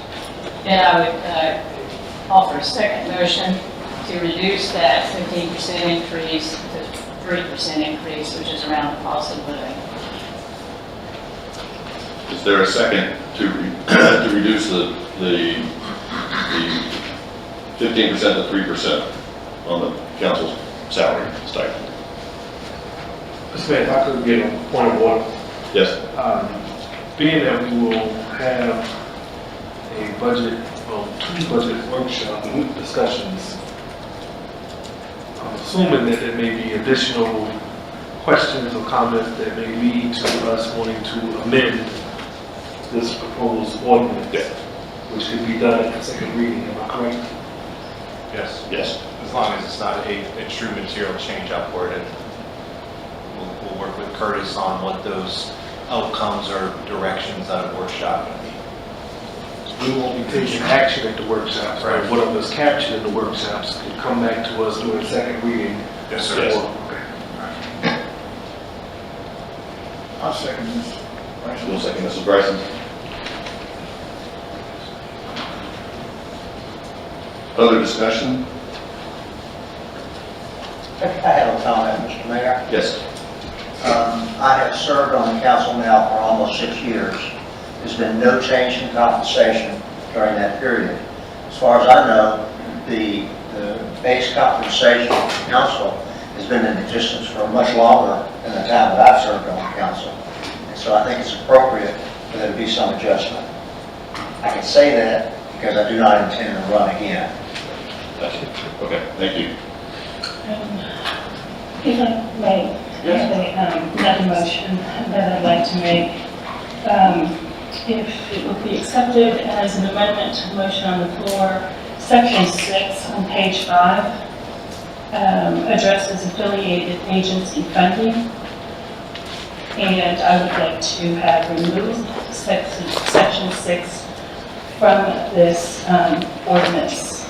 Section 6 refers to, there's some statements there that I'm not sure, and I hope everyone has read it and understood, but I'm going to take a moment to read what it is that I'm objecting to, which is, by virtue of adopting this budget, the town hereby states that the services to be provided under the affiliated agency program will benefit the public by virtue of the nature of the services to be provided, that the public will be primarily beneficiary of such service, that the services are not... Ms. Becker, hang on 1 second. Ms. Becker, there is a motion on the floor from Ms. Bryson that has been seconded. Okay. And you're now in the purpose of discussing Ms. Bryson's motion to amend that has been seconded. Your motion is a separate matter that should come at a different time. Okay. Okay. Well, that's perfect. I was responding to Yeah, no, that's fine. Got it. Are there any other Thank you. conversations regarding Mrs. Bryson's motion? Now, just for clarification, do we want to have all the amendments and motions forward and then back into it, or take votes as we go through? It's going to become very complicated if you don't take them as they come, Right. discuss them, and vote on them. Okay. So with that said, we need to go back to the initial motion. And If you could repeat it. yes, I will. I will. Go back to the initial motion of Section 5, verifying the max amount that can be transferred by the town manager and or his designee. I think that we would want to put a value on that dollar amount. Yeah,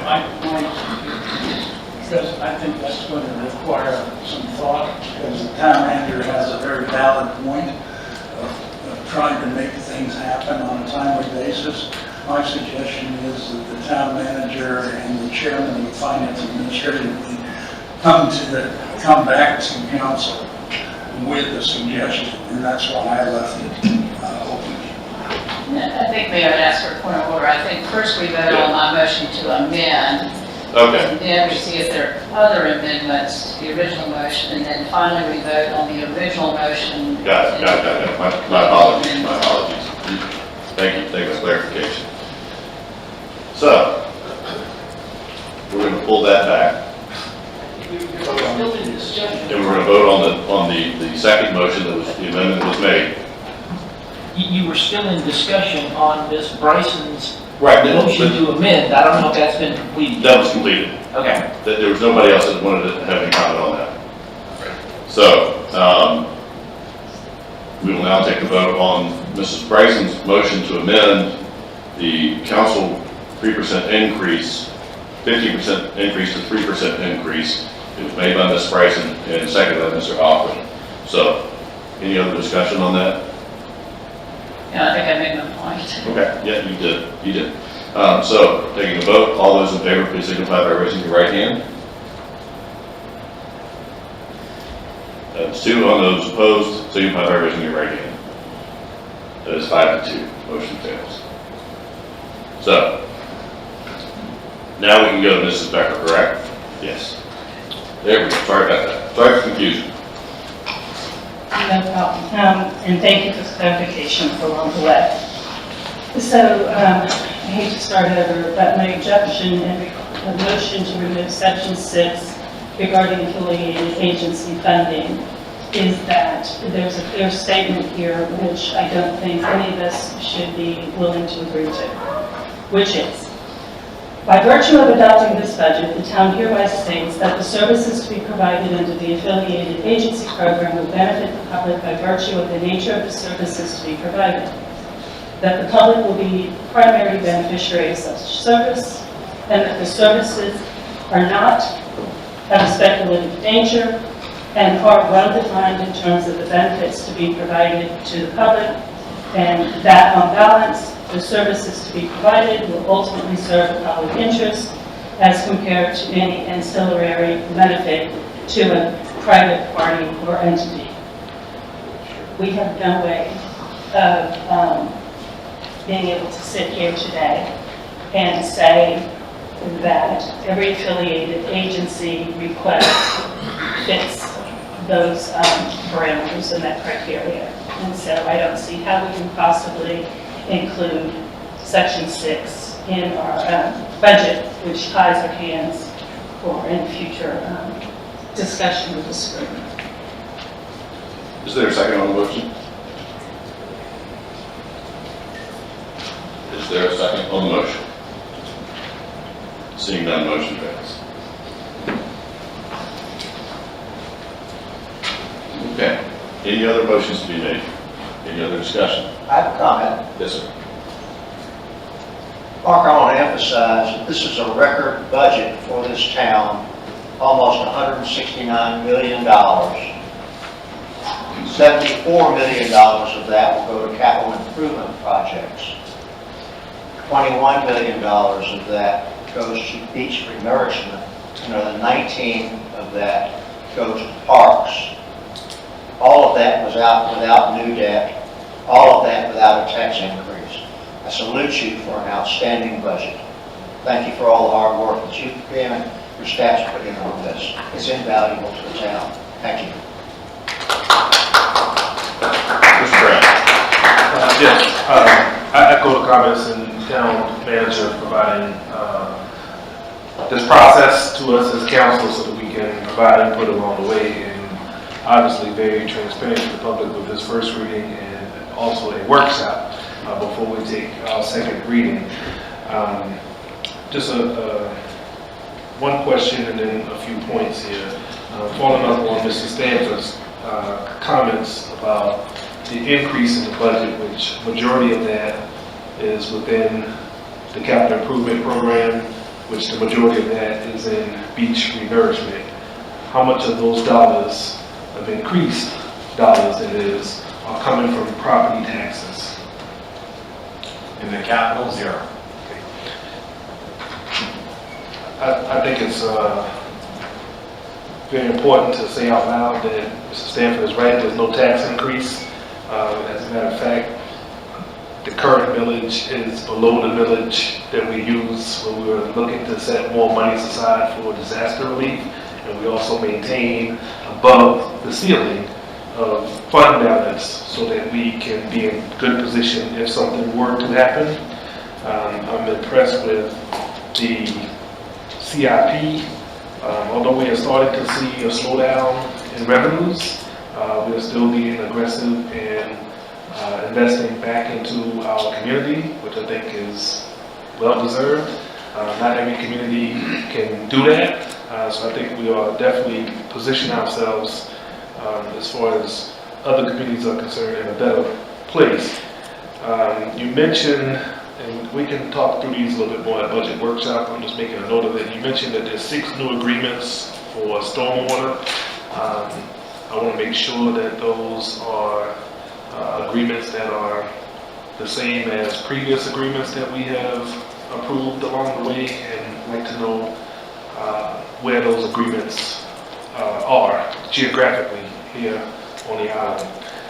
And the line item around proposed debt, I think it was 1.6.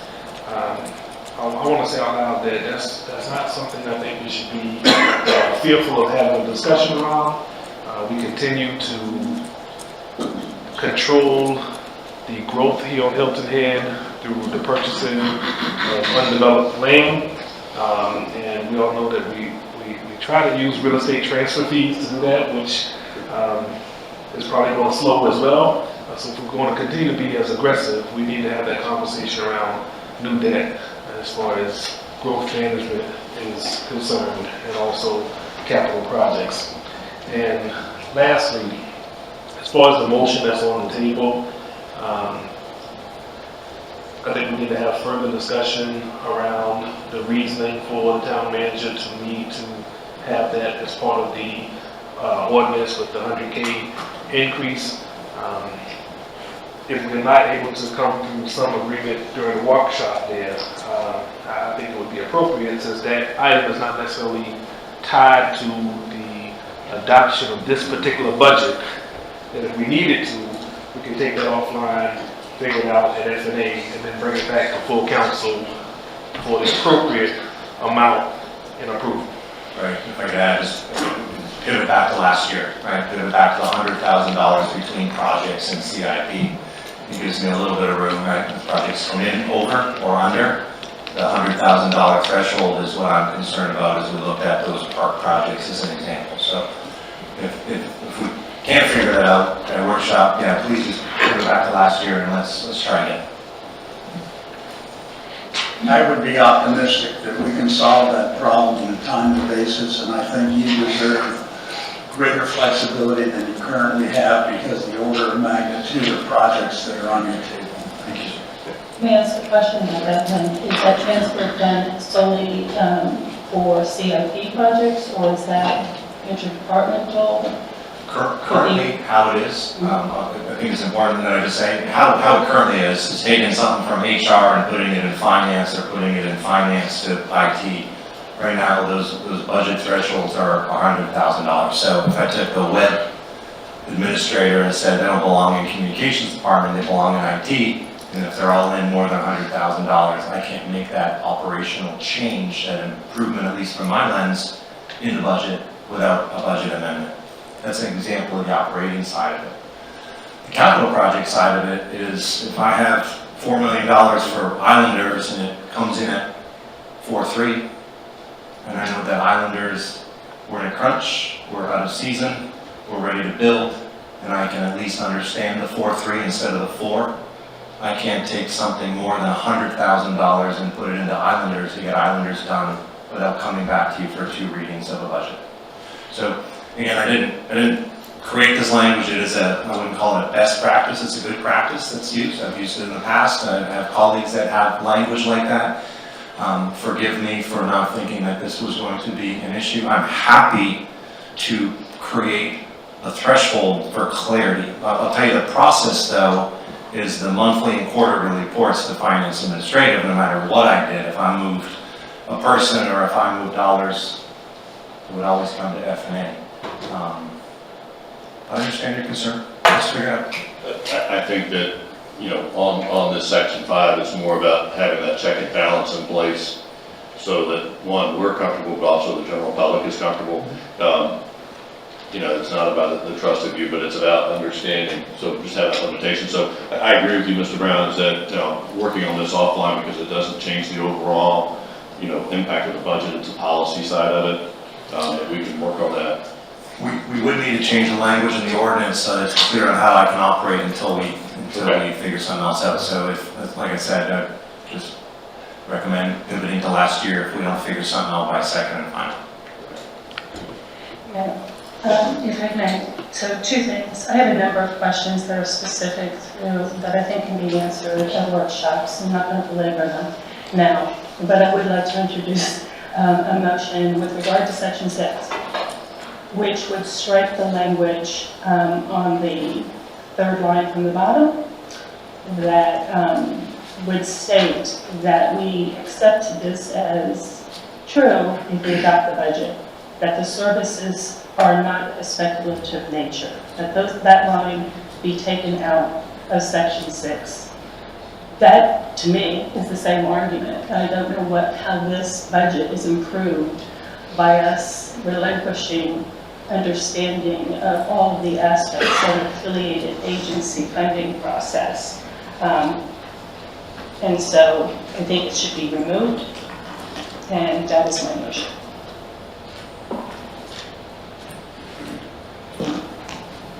Just to clarify for me one more time. Sure. Exactly which part of So that? it's section 6. Yep. It's the top of the page. It's the 3rd line from the bottom, that the services are not of a speculative nature. I mean, I could go on and take out the whole sentence. I'd be happy with that, but that the services are not of a speculative nature and are well defined in terms of the benefits to be provided to the public. But tying our hands to accepting that all affiliated agency funding is clearly not of a speculative nature creates a problem. And I believe that if we strike that language from section 6, that will solve the problem. Okay. Is there a second for the motion that's on the table? I'll ask one more time. Motion fails. Okay, any other general discussion? So we have a motion on the table to address section 5, verifying the max amount that can be transferred by the town manager and or his designee. I'm not sure if that gives us enough wordage in there to move it forward, so I'm looking for some guidance here, Curtis.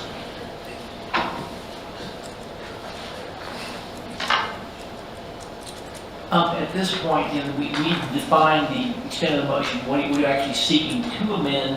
If the idea is to state maximum, then we need to know what that is. So is it possible to just remove this section? I think it goes along with what Councilman Brown was suggesting to section 5 until it's worked out. No, I think for clarity, right, if I could jump in, I'm trying to change the engine on an airplane while we're flying it. I think that your motion can provide some more clarity by saying that I will, by second and final reading, resolve the complexity, right? Curtis, Josh, help me with that. What I don't want to do right now is just pivot back to last year. Ms. Becker, it has to be in there, because if it's not in there, I can do anything wrong. I can take general fund to CIP and CIP. Okay. Right? That gives you that clarity and Mr. Andrew, you have a revised motion on that.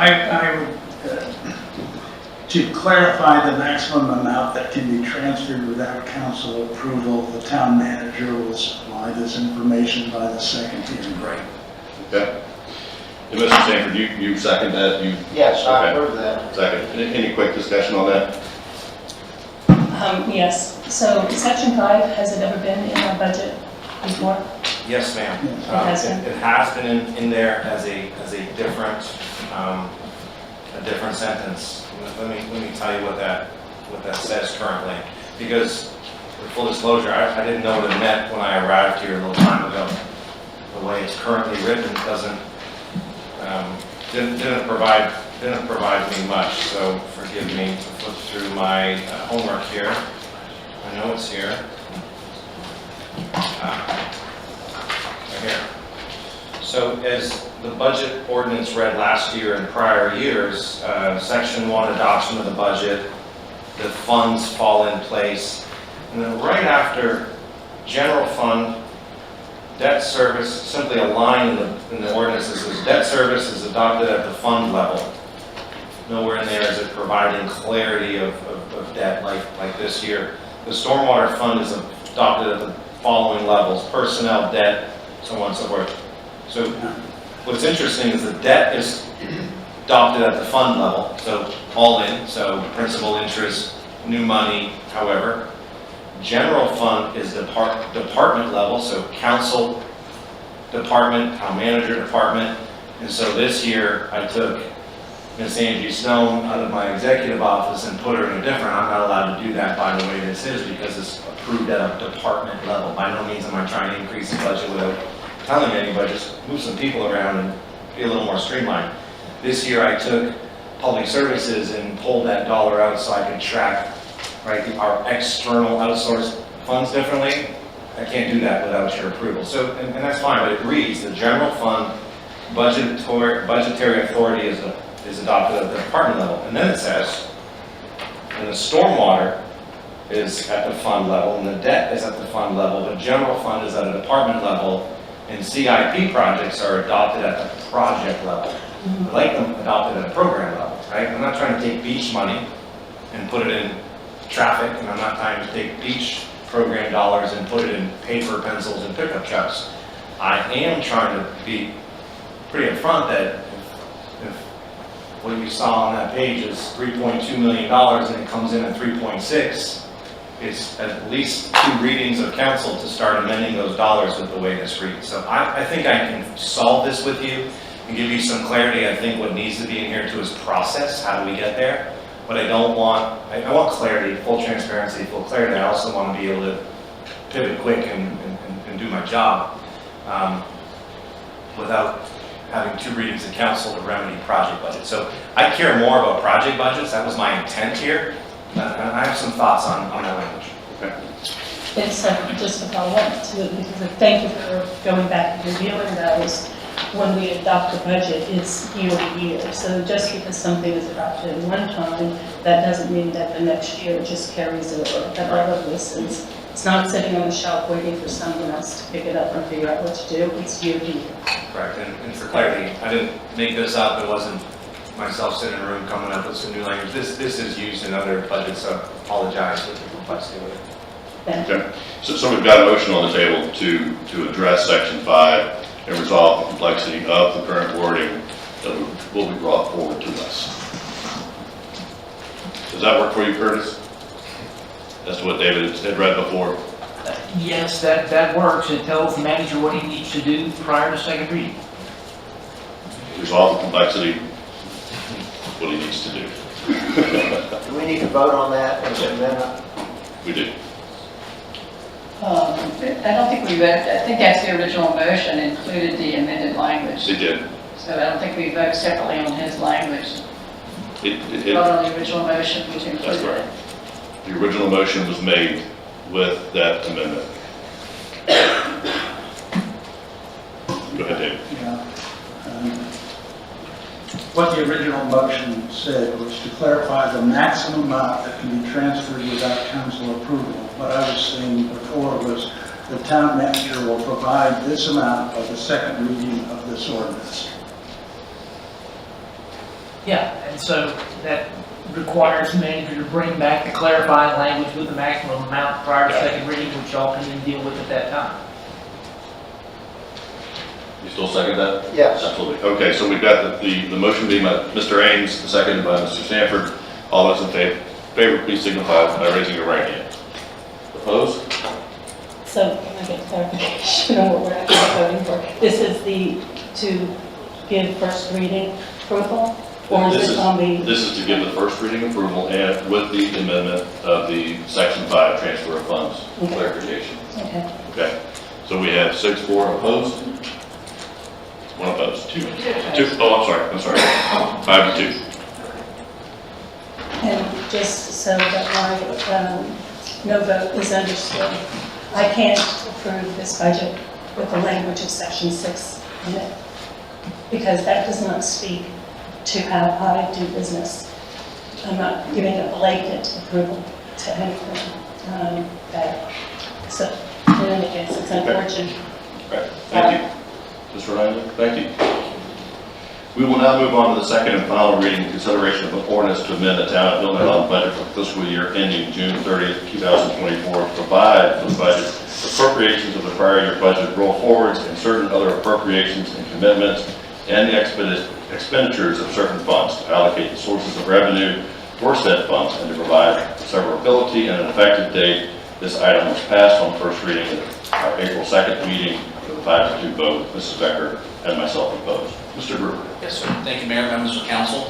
As you indicated just now, this matter is pending before town council on second reading. There have been no changes or amendments to this since it was brought before you last, and I'm happy to answer any questions or concerns that you may have.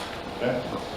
So before we go to council questions, we'll open up to the public for comments. So any public comment on this section?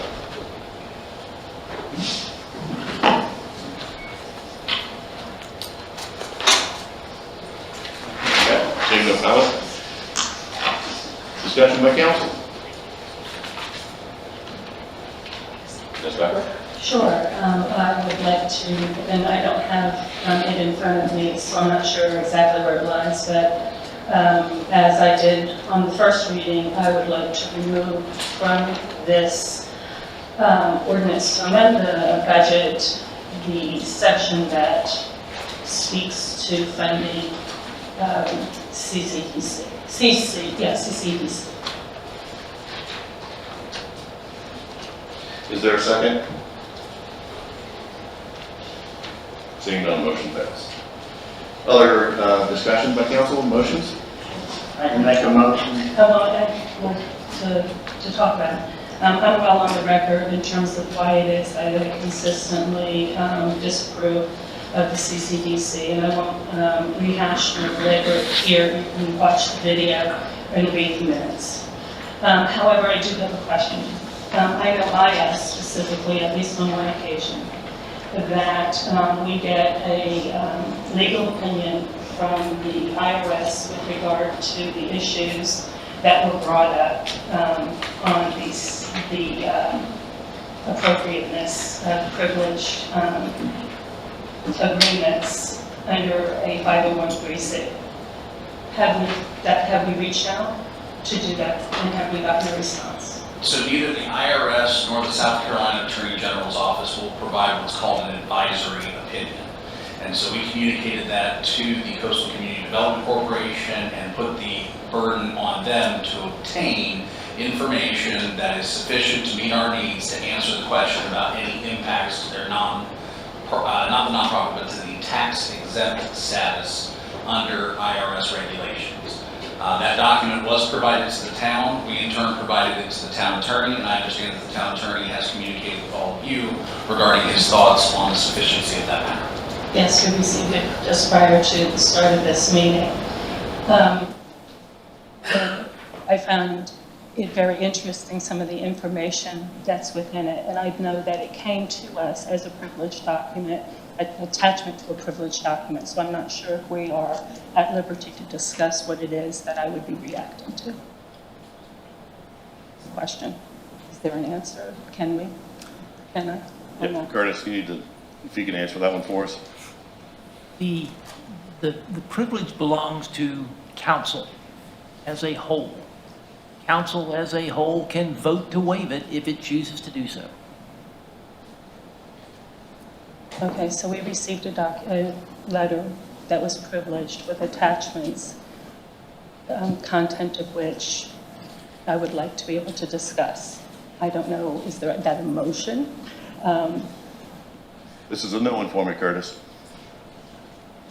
If a member wishes to see if council will waive its privilege with regard to attorney-client communication, then Ms. Becker, you can make a motion for council to do that with regard to the correspondence that was from me today to council regarding the 501c3 issue raised by council with the Coastal Community Development Corporation. Well, I would like to make a motion that sounds exactly like what Curtis said. I would be asking council to agree with me to allow discussion of an external memorandum that was received on April 25th, 2024, that we received today through a privileged communication with our town attorney. Is there a second? I'll second it. Okay. Mr. Alfred has seconded. So, discussion from council. Well, I don't know if this is an appropriate place for me to say anything more, so I will withhold unless there's a necessity for so. We're discussing the motion and the second, the viability of waiving the confidentiality is what we're discussing. I find it almost impossible to understand what the Community Development Corporation said in that document that they feel is privileged. So it's just very difficult for me to make a judgment here. It's a new one for me. The original document, right, there was an attachment, has no privilege or confidentiality to it. And I don't know why it would not be a public document. Well, Mr. Orlando would like to ask a question. Josh, it's going to help, right? We're debating the motion, but I think the nuts and bolts here really are what was asked at the last meeting, in terms of not just what is an IRS opinion, but what was the opinion seeking, and I believe that you have some clarity on that, and if I could perhaps even ask Mr. Coltrane to help you and explain the position, because I think that was an important piece of some concern to simply just answer what we're looking for, and is that information provided or not, because this is an affiliated agency application. This is a request for ATAX dollars through Act 57. You do have a strong opinion letter, right, from the Attorney General on Act 57, but I think some of these other ingredients that Town Council asked for last month can be clarified with you, providing some insight. Yes, sir. Mayor, I know Mr. Gruber knows of this caution, but I'm looking at the town attorney. I think the question before us is whether or not the town council wants to waive the privilege of the opinion of the town attorney, which included by reference and therefore as part of his opinion, the attachment. And I don't want Mr. Gruber to start explaining the attachment until we've decided whether or not we're going to waive the privilege.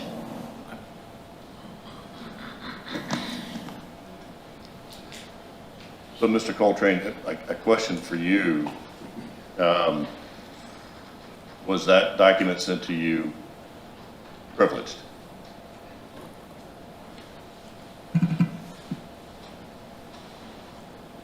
I don't believe that it was sent to me as a privileged document. My advice to which it is attached, I mean, if it... It is, my question goes a little bit further in that I understand that the majority of your communications to council is privileged and confidential, but the details and the information contained within that email and that letter, does it hold any damning or any other information that could be construed as negative? It did not. No, and if I recall correctly, I believe on the face of the correspondence that we received, it specifically listed it was for external communications. So I would like to discuss tabling this for right now, so that we can discuss this in executive session and then bring it back if council is okay with that. Are we, Make a comment out here in the audience on that? And 1 second. are we tabling my motion? I think we are tabling the whole thing to bring back after executive session. The approval of the amendment? Yes. So that we can have that discussion. Does that sound correct, Curtis? Acceptable? Yes, Your Honor. Mayor, there may be another way of dealing with this, and that is if the party to whom that opinion was given would waive their privilege and not the town council waiving ours.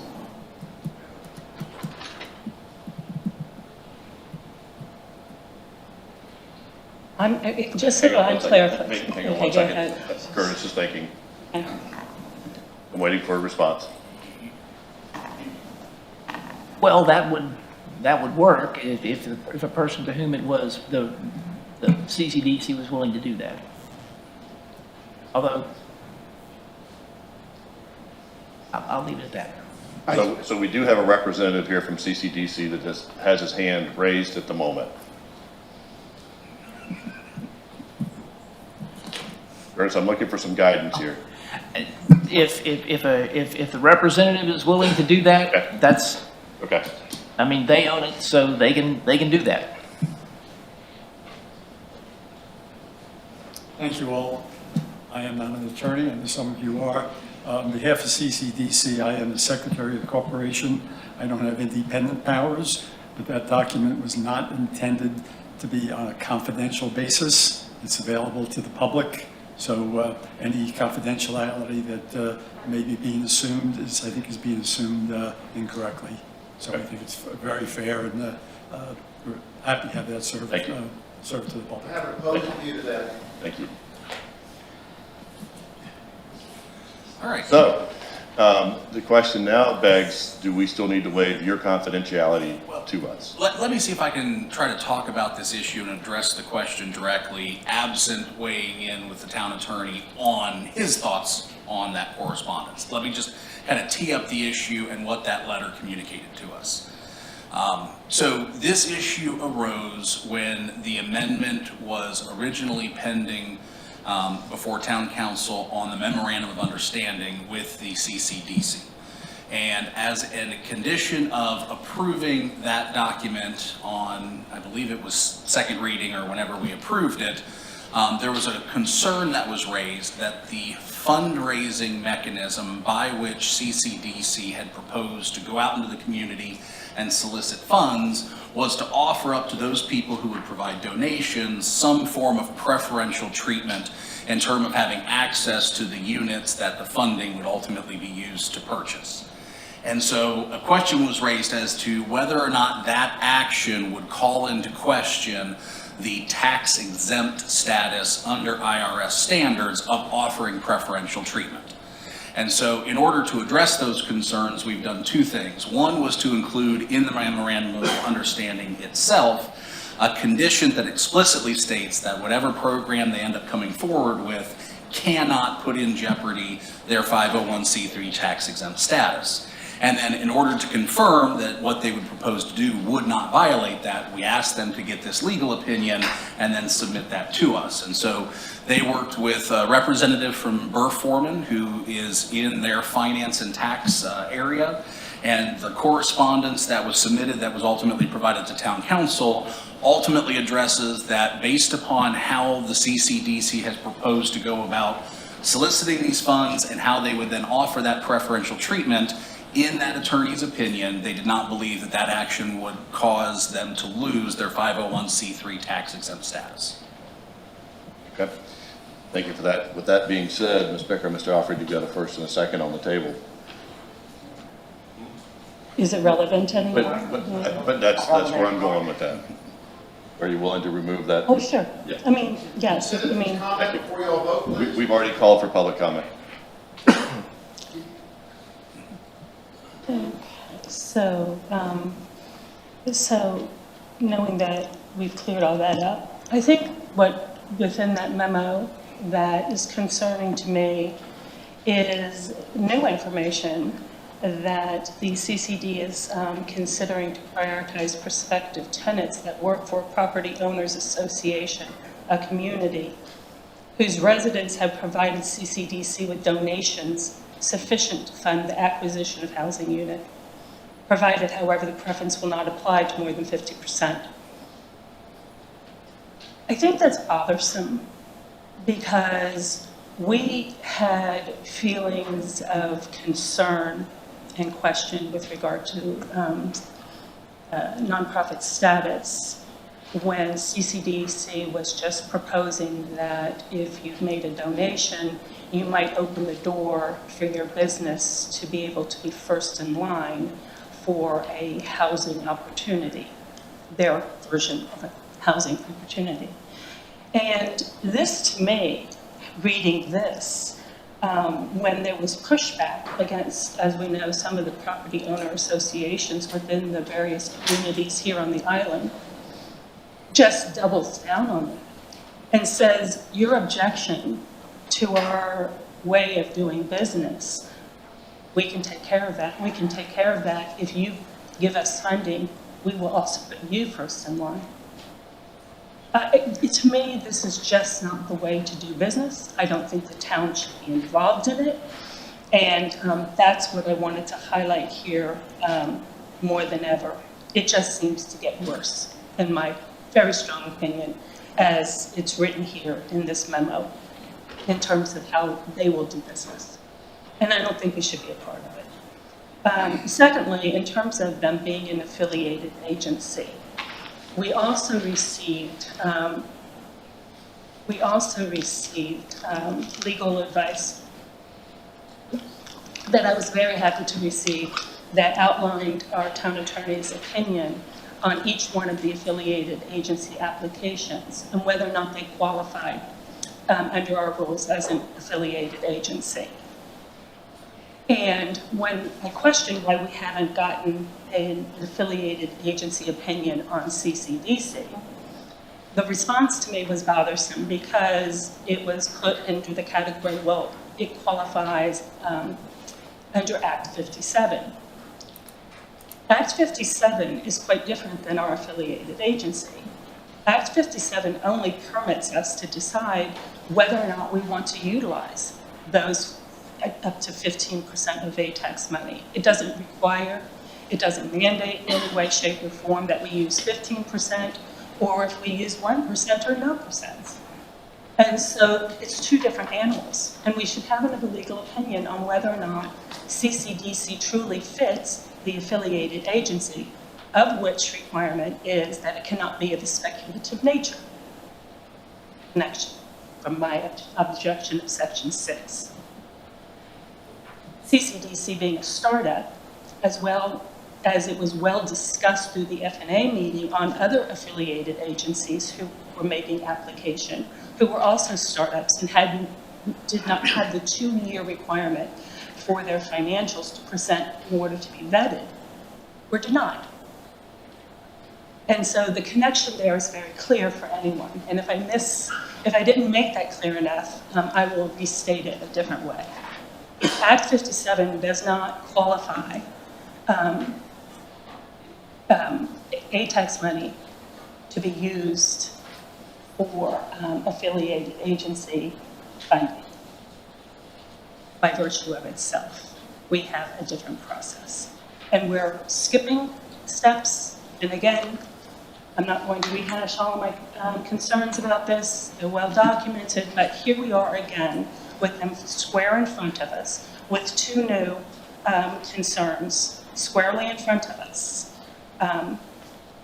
And that is what I wanted to talk about, as well as the other point in this memorandum, external memorandum, which we should all be very aware of, that the target area for CCDC consists of Beaufort County, Jasper County, and surrounding areas, with no definition of what surrounding areas might be.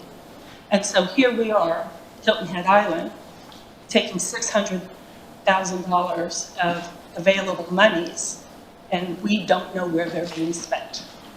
And if our concern is housing workforce who needs a more affordable place to live on Hilton Head, then shouldn't it be defined that those dollars are being spent on Hilton Head Island? Mr. Mayor, this point of order, do we have a motion on the floor that we are discussing at the moment? We do not have a motion on the table. Okay, can we We get one? need a motion. Well, I know that some folks in this council don't agree with me, and that's why I've been the single person continually making these arguments and people denying to themselves the opportunity to have a fair debate. But I'm going to do it my last time here as we're going to a second reading that is absolutely inappropriate on so many levels. Mr. Alford. As the maker of the second of that motion, the reason I did that is to try to bring out some of the facts that Mr. Gruber just mentioned, where we are. CCDC had an IRS determination of tax-exempt status under 501c3 when they made their application to us, so that their status as a 501 was already determined when we first addressed this. The issues that I think we're dealing with now came up at a meeting some time ago. Mr. Arundel and others raised the question as to whether, in particular, an attempt to have preferences, which CCDC wanted to do as a method of assisting their solicitation of contributions, came up at that point. What can you do in the way of preferences in trying to solicit funds? The CCDC, to my knowledge, had not taken any steps to make loans to any insiders. There was no endowment problem. There were no preferences at that particular point. Nothing had happened. As a result of, at that particular point, CCDC said, well, we won't make any of these loans at that particular time. More recently, we received the opinion from Burr Foreman. As I understand that opinion, it is only addressing a new form of preference. That's all it's dealing with. And it appears to have come up with the idea, if, for example, there are residents of Sea Pines that would like to contribute money to CCDC, the governing board of Sea Pines, CSA, could take advantage of a situation where the contribution by the individual, an individual in Sea Pines, was with the understanding that the housing would go to an employee that CSA would hire. That is my understanding of what Burr Foreman was trying to do. I think it could have been expressed more exquisitely, but I think that's what it says. And I think that's the only question is, do we have any concern that they've got this new form that they have raised for preferential treatment? Mayor, I move to adopt on second and final reading an ordinance to amend the Town of Hilton Head Island budget for the fiscal year ending June 30, 2024, to provide for the budgeted appropriations of the prior year budget roll forwards and certain other appropriations and commitments and the expenditures of certain funds, to allocate the sources of revenue for the said funds, and to provide for severability and an effective date. Is there a second?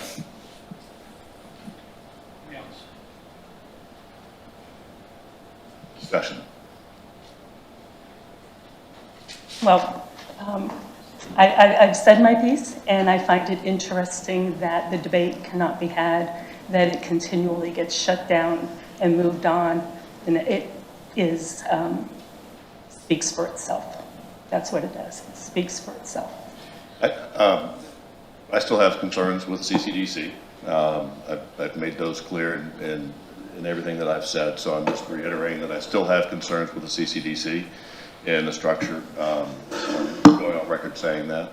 I do approve the others. I don't want that to be misconstrued, but I just want to make that statement.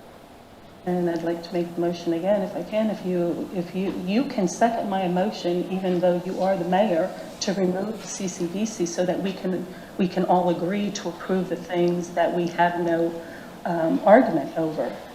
I will not second that. Okay. I don't understand why not. I'm not going to ask you to explain it now, but it speaks for itself. Mr. Mayor, point of order. What we have before us now is a motion and a second to approve the budget on second reading. That is correct. That is correct. So we've got, any other discussion?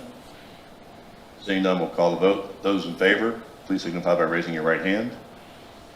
Those opposed, signify by raising your right hand. We have a 5-2 vote. Thank you. Let's see. We will now move on to the second and final reading of consideration of an ordinance to amend Title 16 of the Municipal Code of the Town of Hilton Head Island, the Land Management Ordinance, to amend floor area ratio requirements within the Forest Beach Neighborhood Character Overlay District. On February 20, 2024, the Town Council held a first reading considering an ordinance Title 16 of the Municipal Code of the Town of Hilton Head Island, the Land Management Ordinance to amend the FAR requirements within the FBNC-0 district. The Town Council voted 7-0 to approve the first reading on April 17, 2024. The Planning Commission held a public hearing on the proposed amendment to reduce FAR in the FBNC-0 district. The Planning Commission voted 6-0. Ms. Lewis. Correct. Thank you. So before you today again is second and final reading of this amendment to adjust the floor area requirements in the Forest Beach Neighborhood Character Overlay District. The mayor went through the prior public process approvals. It was passed unanimously at all steps in that process. Today before you is second and final. Again, that adjustment is just to the ratio within the character overlay requirements, and that ratio adjustment is from a ratio of 0.55 to 0.45. And I will add that the Forest Beach Owners Association is supportive of this amendment. I have provided at all of those public meetings a thorough presentation on the matter, and I can answer any questions at that time, at this time. Thank you. Ms. Luke, has there been any changes to the ordinance since the first reading? No, sir. May I make a motion? You can, but we can. Okay, I move to amend Title 16 of the Municipal Code of the Town of Hilton Head Island, the Land Management Ordinance, to amend floor area ratio requirements within the Forest Beach Neighborhood Character Overlay District. I'll second that motion. We have a first and a second. Do we have any public comment?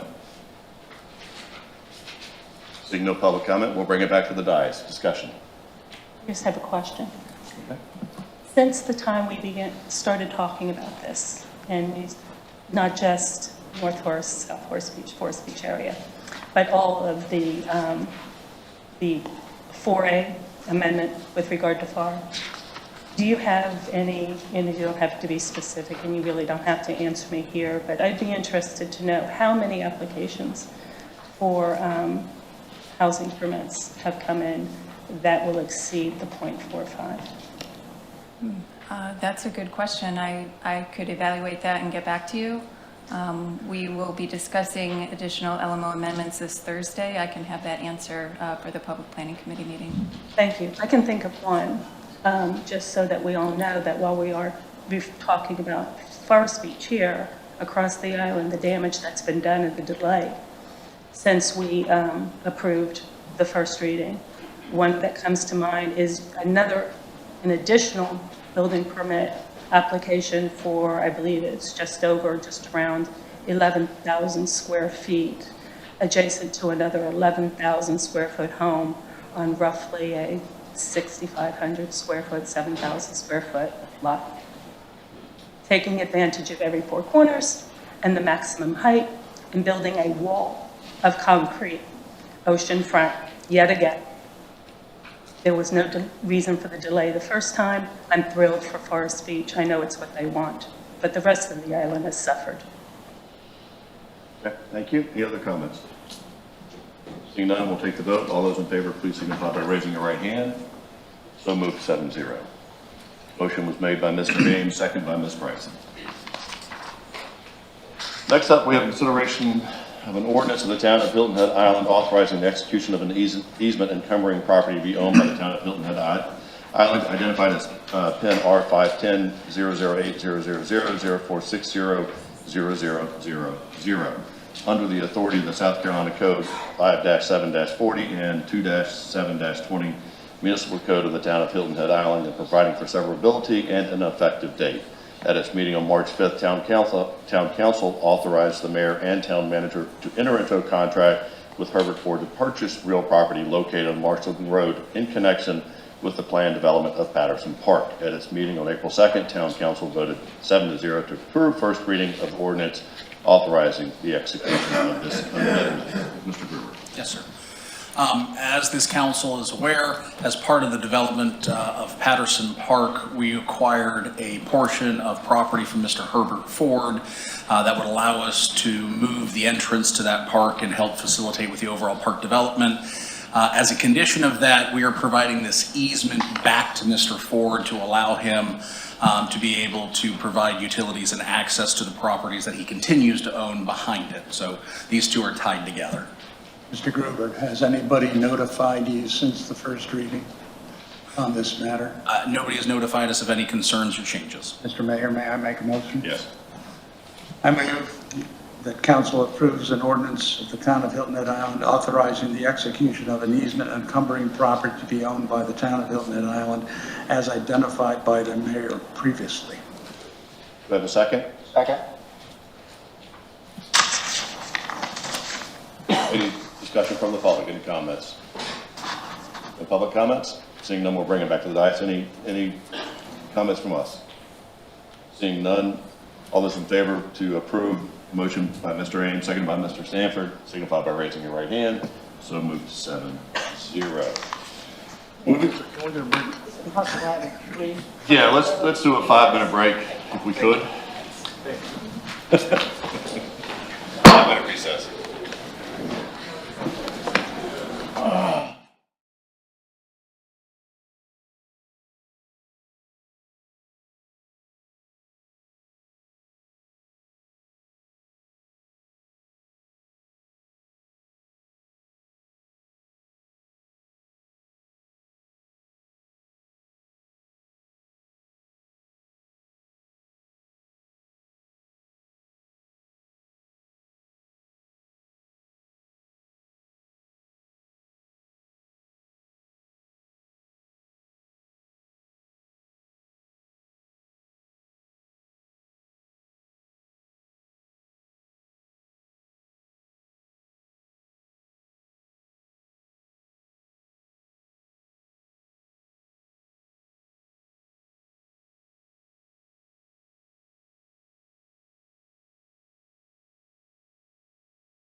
The If I confidence. could get council to come back to the dais.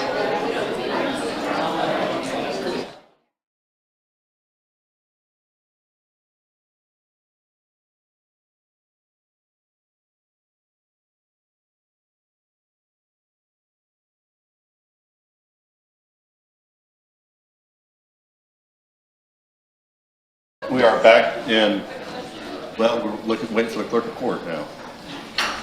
I mean, long day. Where's Miss Gannon? We need her.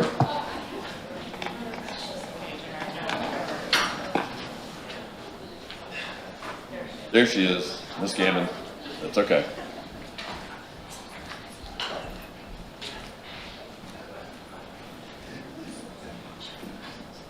All right, now we're back in session. So, new business, moving along to new business items, we have a consideration of a resolution to support the strengths, weaknesses, opportunities, and threats SWOT assessment for solid waste and recycling for Hilton Head Island. On May 2nd, 2023, Town Council voted 7-0 to approve a resolution to endorse and outline for the general scope of services to conduct the SWOT assessment. This item was later presented to with the findings and conclusions of the SWOT on January 8th, 2024 to the Community Services and Public Safety Committee. Mr. McElwee. Yes, sir. Good evening, Mayor and Council. So as you said, before you tonight is a consideration of a resolution to adopt the strengths, weaknesses, opportunities, and threats assessment for solid waste and recycling on Hilton Head Island. Just a brief overview of the presentation. I'll go over the background of the SWOT assessment. I'll present the conclusions from the report, and then go into a little bit more in depth of the review of the SWOT, and then next steps, and then open it up for any questions you might have. So as you know, this is a priority item in the Town of Hilton Head Island's 2023-2025 Strategic Action Plan. This first came to council about a year ago, where you unanimously approved a resolution to adopt the approach or the scope of services outlined to complete that assessment. And just as a background, this is that outline, the report and the scope we guided us through the work that we did with Abby, introduction, goals, and objectives of this analysis, applicable town, county, and state regulations, stakeholder involvement, gather and review data and information, and assess our current practices. With the SWOT analysis itself, these were some of the items that we identified throughout the analysis that Abby took a look at. It included ordinances, a look at the county's proposed materials recovery facility, or MRF. It looked at public education and outreach. It looked at landfill constraints, etc. The report also prioritizes recommendations for future implementation and for future studies and analysis. And it includes references, figures, appendices, etc.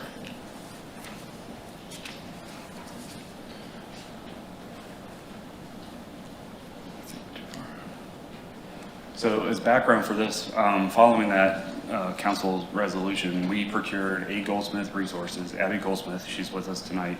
She is an expert in this field, and she actually prepared the county's solid waste and management plan for 2022 to 2041.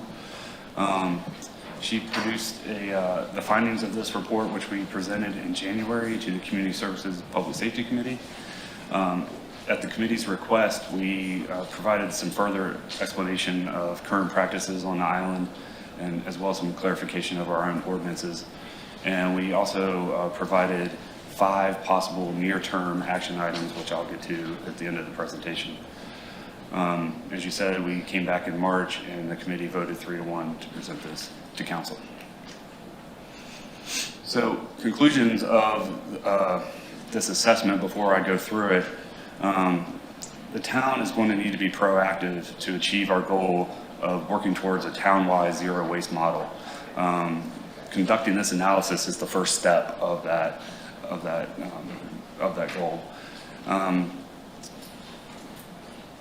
To ensure that the waste haulers are compliant with our existing requirements, and also help make sure that they are actually producing and providing the services that we have in our ordinance, We have to make sure that we're strict and follow through with them. I've sent it out twice now, I believe, a biannual request for them to submit certain things that are required by the ordinance, but we may need additional ordinances in the future to make that a little bit more strict.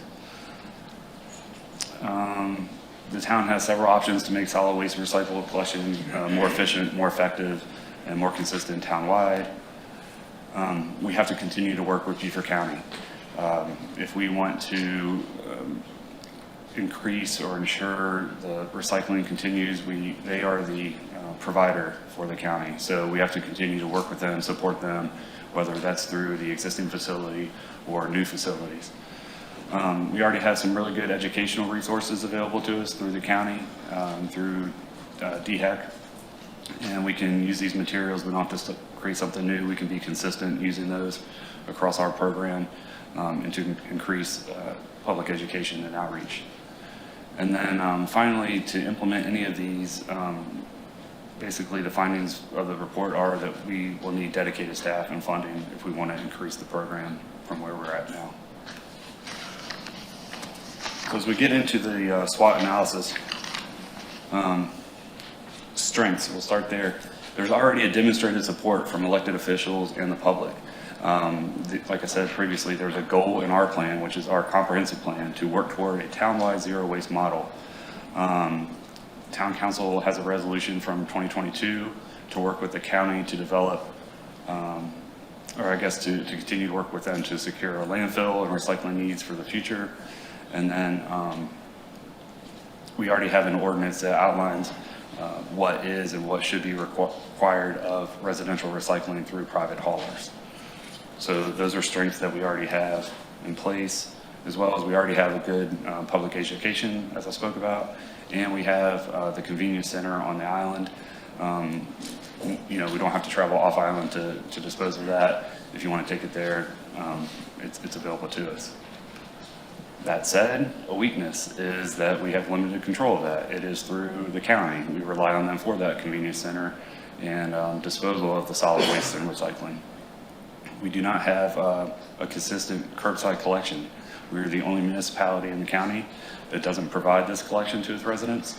The town had a contract, I believe, back in late 2012, 2013, that is no longer in place, obviously. I'll talk about that in a second. And again, haulers are not always in compliance with the current ordinance requirements. They don't consistently report like they should. We don't have evidence and we don't have staff ability to follow them around and make sure that they consistently offer that recycling to their customers. And we don't have any evidence that when they take it to Hickory Hill, that it's actually being recycled. And there's also something that if recycling is contaminated, they're supposed to affix a sticker to it and say, this is why we aren't collecting it, this is why it's going into trash. We don't have evidence, and we don't have a way of tracking that. This first bullet on this continued weaknesses, that recyclable and solid waste is not from the beaches. We actually have a new contract signed at the end of April with I2 Recycling to provide solid waste and recycling collection on our beaches. So this bullet is currently being worked on. We are working with I2 to develop right now to continue our services, but then throughout the next year to develop a new recycling solid waste management plan for our beaches. Ordinance inconsistencies. The ordinance actually lists items that are required to be collected by waste haulers. However, the county and at the convenience center and at Hickory Hill, they don't take some of those products. So we have inconsistencies between our ordinance and what's actually allowed at those facilities. The current Hilton Head Island Convenience Center, the footprint is very limited. As you can see, there were 300,000 visitors in fiscal year 22. The county has reached out to us about a plan to reconfigure that site. They've talked to TJ and I with a couple options, and I believe we're going to meet with them in the coming weeks to further discuss that. There is a financial disincentive for haulers to recycle. Currently, the county the county pays for the disposal of solid waste collected from the residents, but the private haulers pay for recyclables to go to the processing facility. So again, when they take something to, let's say, Hickory Hill landfill, they have to pay for that recycling to be collected by the facility. So they are at a disincentive. It would be cheaper for them to just, again, put it into the landfill. And again, there's no dedicated staff that we have currently for this, if we are going to expand it.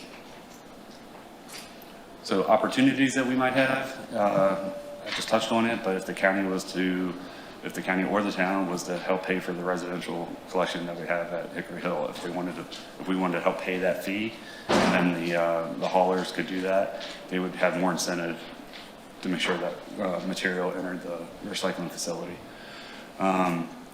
Work with the county to develop a processing facility south of the Broad. Currently, there isn't one. We have a framework for new townwide collection, if that was where we wanted to go. We have the previous contract. We have contracts from other towns we can look at. And then the county actually has an example for solid waste curbside collection that we could use as well. An opportunity is there for diverting some of these, some material from commercial or public facilities to, let's say, restaurants as an example. A lot of them have the same material that goes into the trash, whether that could be taken to a composting facility or combined together. There's an opportunity there to combine that and take care of that material. And then again, enhanced solid waste and recyclable collection on beaches and beach parks. We're currently doing that. So that bullet is old, but it just happened about a week and a half ago. So I'm happy to have I2 on board with us now. Some threats that we have, limited access to the island. That increases transportation costs and time on and off the island. We have a large visitor population, as you're aware of, with high turnover of residents. And that requires constant public education and outreach. I've received, I think Mark mentioned My HHI app. We get complaints about trash that's left after turnover, where maybe their hauler comes on a certain day, but the turnover happens a couple days later, so trash is left out. And then we have impact of climate change on infrastructure access and debris generation associated with this. As I mentioned, we have limited disposal options. Right now, Hickory Hill is the only landfill within the haul distance that we're allowed to go to. There is a permit out there right now to expand that landfill, but that has not yet been approved. I mentioned that there's limitations with the convenience center. It's small, it's hard to get through there. If there are a lot of people, I'm sure you've all experienced it. And then there's limited locations to develop or expand facilities either on Hilton Head or in southern Beaufort County. Threats that we have with recycling, the markets fluctuate. What is collected and what I guess recyclers are taking, those change. Contamination is a threat that we have. What is actually recycled versus what can be used. Again, I talked about future recyclable processing. The county has not identified a site south of the Broad for materials, for MRF, a material recovery facility. And their contract right now with Hickory Hill is actually expired. So they're on like a year-to-year extension. And so if that landfill fills up and there's nowhere else to go, that's a huge threat that we face. And then again, misinformation about recycling, where it goes, who collects it.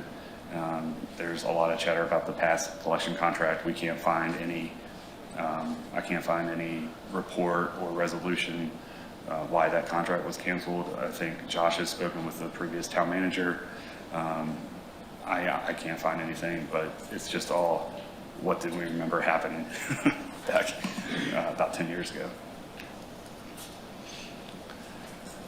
So I mentioned that there were 5 near-term actions that we could take, that we identified. The first one was to keep coordinating with Beaufort County and to share this analysis with them. We've been in constant contact. Unfortunately, the Public Works Director, Neil Desai, has resigned with the county. And so we're working with his successor, Victoria, But we're going to continue to work with them through short, mid, long-term phases of this plan. We will evaluate potential approaches and costs to provide curbside collection for Hilton Head residents. I've already been in touch with a service provider, and they've given me an estimate. I don't really want to share that right now just because it is a really, really rough estimate, but we have been talking with them to kind of get an idea of what that might be. I've already touched on this, but establish a best-in-class recycling program at beach park facilities and best-in-class recycling at town facilities. With I2 on board, I think we are going to be able to achieve the third and fourth bullet very quickly. Mike Bennett is very excited to be a partner with us, and we're looking forward to working with him. And then finally, continue to strengthen our enforcement of reporting and recycling requirements for the license haulers. That's on me to just make sure we reach out to them, remind them what to do, get those reports from them, and then evaluate what they're doing. And I can always come back and share that with council or share that with Town Manager Orlando. So next steps, if council were to approve this resolution, we're going to develop an action plan to implement those near-term actions that I just talked about. And then we'll use this assessment as a guide and as a resource to implement any future decision-making and planning that council might have. And with that, I'm happy to answer any questions. Again, we have Abby here with us tonight. She wrote the report and conducted the assessment and could happily help answer any questions. Okay? Does the public have any comments at this point in time? No public comment? Bring it back for a motion. Happy to make a motion. Make a motion that council approve the resolution to support the strengths, weaknesses, opportunities, and threats assessment for solid waste and recycling for Hilton Head Island. Second. I heard two on that. Who was it? Stan. Discussion by council. Yes, Mayor, unless anybody else wants to come in before me. I heard this report twice before the committee, and when it came up for a vote, I voted against it. I'm still concerned that the town had a previous recycling program, and it seems like I found in here somewhere it was in 2010, and we've not been able to discover, first of all, there was something that adopted the program, and second of all, something that stopped it. And I find it very difficult to decide what to do next unless and until we have that information. And anecdotal information is very frustrating. It's got to be somewhere in the records, and I'm concerned that we haven't taken the time to really find that. I just question how we can proceed on next steps unless until we know that data.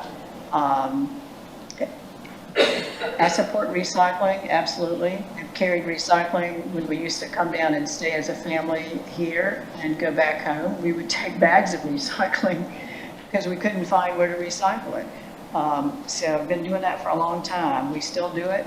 We now pay a private hauler to do that. But I also have a serious concern about the educational piece. As I mentioned before, there's myth and there's reality. I don't know what's truly being recycled, and I think that we are missing a point there and not providing that kind of education to the public, because we hear a lot of questions about, am I doing this for what?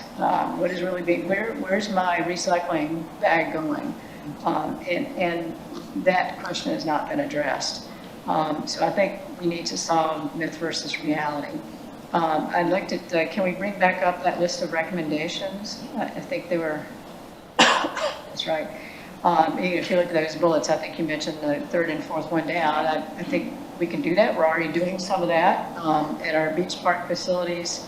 I guess that should be beach and park facilities, and then other facilities. And then some sort of educational program to go along with that.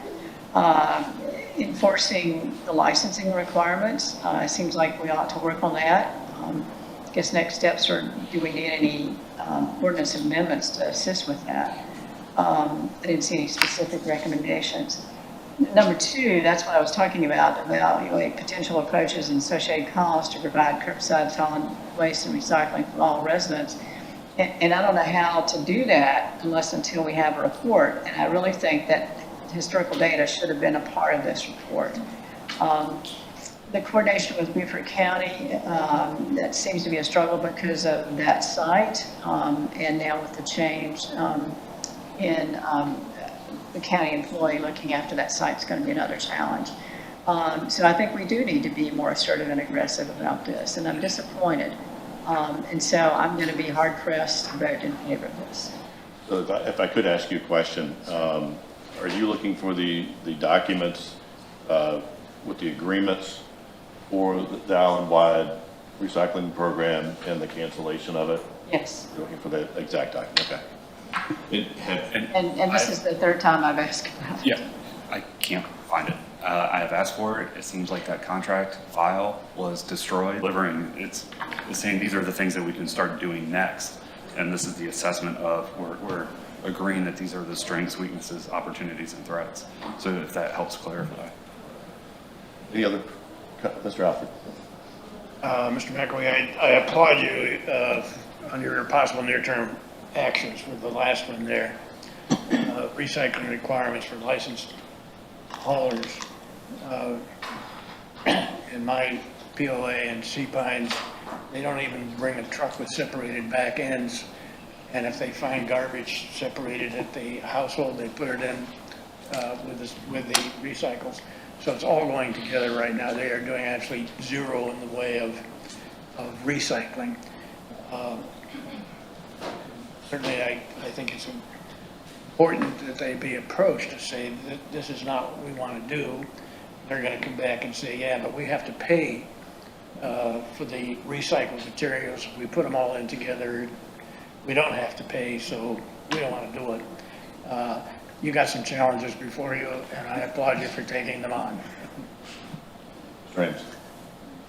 Brian, Jeff Buckaloo, probably 3 years ago, did a fairly exhaustive study on the haulers that were coming onto the island, how many of them recycled, what percentage they thought they were recycling, and so on. Are you aware of that? I am, yes. Okay. That may be something you can share with. I'm happy to share that, and that's part of the requirements of what they're supposed to report that I have to keep asking them for. So it's probably not as up to date as what Jeff had provided, but it's something that we need to do a better job. The bottom line was it wasn't convincing that we were getting our money's worth. Other comments, Inspector? Well, following up on that, there is nothing that within this resolution that would stop us from continuing to go down the path of trying to get some enforcement measures so that you get those reports, which will provide the data that we're looking for, which will help in the evaluation as to whether or not this is something that we should be moving on with. But to that end, obviously, recycling is important. The questions that I've had through committee is understanding the contamination aspect of it, because as Councilman Alford pointed out, everything goes in, never mind the trucks, but our visitors and our households put things together. They're ultimately contaminated on some level and therefore not recyclable anyway. And then to add, you could just go down the line. And I know as it came through, we were all enthusiastic about the idea, but for us in our community, there seem to be far more barriers, and I don't mind overcoming barriers. But I think we need to start off with some important data and some realistic expectations, even if there's small steps along the line, whereas this seems to be the whole bailiwick at once. And I know, because I asked several times and it was confirmed, that this is just a starting point. It doesn't authorize anyone to do anything. But staff is working hard to try to figure all this out. And I don't know what the cost associated with that in terms of workload, et cetera, and that would be important for me to also understand. And those are the last comments with regard to that. And also, just before I leave, congratulations on your recent marriage. She's a lucky one. So I think it's really important to understand that a SWOT is a first step that you take in determining where you are and where you need to go. So I think we're putting too much weight into what has happened in the past and the other details, because this is building that foundation for us. And fortunately for myself, having worked with Mr. Hens, we did a lot of SWOT analysis, and it is that foundation. So I think it's great. I will make a recommendation that you put some geotags into some trash and find out where they really go. Let's put that in the budget down the road and find out where it's going, because that'll tell us. And if it costs us a couple $100, then we'll know right away. So, Mr. Brown. Thank you, Mr. Mayor. First, I commend staff in the recycling efforts that are going to be taking place on the beach. So we're already going down that road. Thank you for that. I'm assuming that if this resolution passes, that the development of these items are going to be coming back to the Community and Public Safety Committee as they're being built. Is that the plan? Asking Mr. Manager. I'll put my glasses on and read some of them. Well, if I'm looking at these 5, right, and I'm glad you asked, because I was sitting here writing some notes about clarity. Coordinate with Beaufort County to share the approved SWOT, right? Obvious, that's an obvious one. Evaluate potential approaches and associated costs to provide curbside solid waste and recycling for all residents. Yes, that at some point would come back to committee. The number will shock us, and it's for future consideration for operations as well as future consideration for budget. Establish a best-in-class recycle program at beach parks, incorporating outreach and education. I think it's something we can FYI the committee on, but having TJ here as our Chief Environmental Officer, I'm expecting, and knowing TJ, he's going to be off and running doing this probably next week. We will share our plan, we will share our results, we will start measuring our effectiveness of it over time. But again, I think that one's an FYI to committee versus can we do it this way to committee. Establish a best-in-class recycling program at facilities incorporating outreach and education. Yes, I think that's twofold, right? What's best-in-class recycling, but there's also that outreach and recycling. Again, FY, but also feedback from committee is important. And then enforcement and reporting of recycling requirements. We will absolutely have to bring ordinance forward to you. Hearing Brian, we'll have to bring that ordinance forward to you, or several versions of it, through committee to make sure that we have a stronger ability to enforce with repercussions if they don't. And so, yeah, so some's operation and on the way, and others have to be through committee. I think some of it is, of course, budget related as well. So just so I can make a few comments as you're bringing back the items that are going to come to committee. The first bullet, as far as the county and our relationship with the county is concerned, that is definitely something that we need to put a lot of effort into understanding. The current landfill we know will not last forever. I'm not quite sure what the long-term plan is as far as paying for additional capacity that will ultimately be a cost to us as a municipality or as a resident of the county. I think we need to understand that as we're moving forward, because it will affect our property taxes. And the second one, as far as the curbside service, I want us to be very careful with that because currently many of the PUDs may have contractual agreements with haulers. So if we were to go to a tax and have a uniform, that may be just a wash for folks that are currently having the service. But as you mentioned in your presentation earlier, we're still having several 100,000 visits at the convenience center. And I understand that is a social point of contact for some folks, but it also is a cost that some folks are maybe not in a position to afford curbside. And I would not want us to see, want us to go into that curbside and it be an additional cost to our constituents. We're not really understanding it. So those are my comments as we move this forward. Thank you. Thank you. So we have a motion by Mr. Ames, seconded by Mr. Sanford. All those in favor, please signify by raising your right hand. Those opposed? 5-2. All right, thank you, David. All right, lastly, we have Angie Stone to present the consideration of a resolution approving the 2024-25 Hilton Head Island Destination and Marketing Organization, DMO, marketing plan and budget. Ms. Stone. Good afternoon, and thank you all for allowing me to come before you today. Just wanted to touch on a few points before Ari Pernice from the Chamber will be up to provide a more thorough presentation.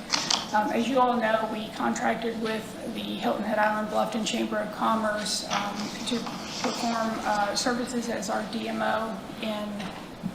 Can you get closer to the mic, please? Yes, sir.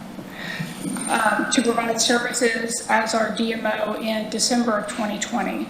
Since that time, they've done a good job of meeting the contractual obligations that are outlined, and in addition to that, over the last year, they've worked very closely with staff based on input from Town Council, from the Finance Administrative Committee, to make some changes in the publications and in their reporting. So they've been very responsive, and I think what you'll find is, and what we have found is that the marketing plan, the vacation planner, and their quarterly reports that they present to Town Council have all taken into account those things that we have said were very important to us.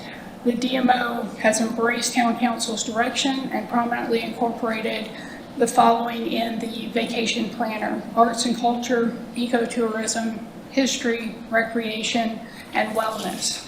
And this has been through the collaboration between the Marketing Communications Director, Andrew Davis, with Kelly Spinella as assistants, and Josh Gruber has been involved as well. So there's been a lot of work on the part of staff in collaboration with the DMO to result in the very positive changes and momentum that we see in this year's efforts. We look forward to another year of closely working with the DMO to further meet Council's expectations and the direction that you have provided to us. So without further ado, I will allow Ari to show you the destination marketing plan and budget, and remind you that this has been through a few reviews already. It's been through ATAX and through the Finance Administrative Committee. Once she has completed her presentation, there is a resolution in the packet that we would like to see approved. Thank you. Thank you. Good evening.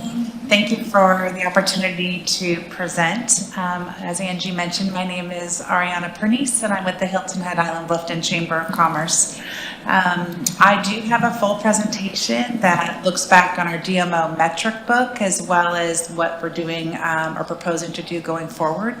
But out of respect of everyone's schedule, is there any amendments you'd like me to make that shortened or only focus on one area? Just want to make sure before we dive into it, because I know many of you have seen this presentation a few times. I'll listen to feedback from council on that.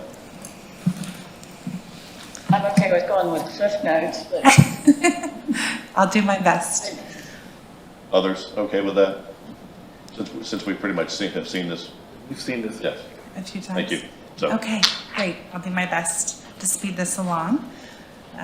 And thank you again for the opportunity. We're just going to take a quick look back on what we agreed upon in our DMO contract, which are 13 metrics, in some of which are combined on slides, but essentially just a health check on how overall tourism is performing for the destination, which is our #1 economy. And so what we like to check in on, which is new to this, is the resident satisfaction survey that complements the visitor satisfaction survey. So we're really gauging how our community as a whole is embracing tourism and how we can best ensure the quality of life for all when they're here, and those that live here full time. And then we also check on overall the revenue per available room, occupancy rates, visitor spending studies, what our return on investment is, local tax revenue generated by visitors,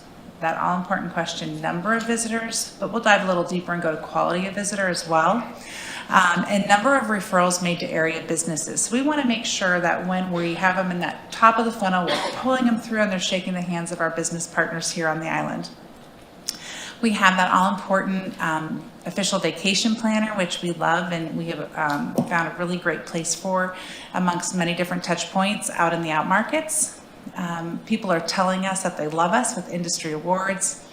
But most importantly, the numbers of jobs that are created by tourism. And then we talk quickly about events and our public relations efforts. So quickly on the resident satisfaction survey, the kind of 5 points that we took from the survey, and that piece is available to all of you and is in the DMO metric book as well. Our tourism, importance of tourism is up from the Wave 1 survey that we did. And again, just as a reminder, there were over 2,800 survey respondents. Chamber remains top reference source for residents when they suggest tourism to their visitors or their friends and family. Traffic is a top concern as we move forward, and I know we're working on all that together. Pride in a residence is up. So we are so proud to be residents of Hilton Head Island, and I think that's so important as we move forward and such an important piece to what we're talking about when we talk about tourism, because we're bringing our values forward. Safety is a bit of a concern, and that it was slightly more of a concern this past survey. And the Net Promoter Score, again, we're looking for the 9s and 10s, trying to stay away from the middle, and we don't want to be near the bottom. But we are up in Net Promoter Score from Wave Run, and they consider the passionate, residents are passionate, and they consider themselves advocates for this destination. But when you look on how that's complementing what the visitor is doing while they're here, that's over 1,700 respondents to this particular survey, and that's on a rolling cadence out to those visitors who have committed to traveling to the destination. The average group size, again, is similar to what we had this past year in 2022, which was 4.7. They still are loving to drive as their main mode of transportation. They're staying about 8 nights in the home and villa and 6 nights in the hotel. Top source when they're travel planning in terms of accommodations is VRBO, and then using our local vacation rental management companies, as well as the top reasons for choosing to visit Hilton Head Island: beaches, relaxation, family, nature-based activities, biking, and culinary. So those are great to see those values really coming up to the top. Travel behaviors, appealing experiences, and important supporting attributes, all very important opportunities for us as we move forward. Health check on how we're doing with our occupancy and ADR. Occupancy, again, is number of rooms filled against number of rooms that we have, and we ranged for the 12-month period of 2023 at 57%, with an average daily rate of $290. But again, keep in mind that takes into consideration all available rooms and the rates that accompany them. So that left us with a RevPAR at $167. Our number of visitors was slightly down to last year at 3.4%, but their economic impact of those who did visit at the 3 million, just under 3 million, was up 13.5%. So what that tells me when we look further into the research is that we're getting that quality of visitor who is spending, right? So they're staying, they're spending, and they're invested in our destination. When you look at that 3.61 million, we do give that 5-year look back. So here we're giving you that quick snapshot. You can see over the last few years how that has impacted the destination. And for every dollar that we invest into the marketing, we're seeing a return of the $24.11. And you know that 2021 year is that anomaly year with the COVID piece when we were open. And other areas around us and beyond were shuttered. Local tax revenues generated by visitors, and we've broken this out into the categories of beach preservation, hospitality tax, local accommodation tax, and state accommodation tax. We just wanted to showcase the past previous years against this 2023 to show collections for each category. So fiscal year 23, and forgive me, I have to look here because I can't see, 44.6 million, and that's up 74% over the 5 years. And this is a big piece, because I know last year when we presented in front of you, we actually had the male was skewing higher than the female. But she's back on top with 54% of female being the decision maker, which is great. And we're seeing that 45% are male, so they still are in the conversation, but they're not the sole decision maker at this point for the 2023 year. So 2.98 million, and the voice of the female is still, or is chosen to be the one for this year, past 23.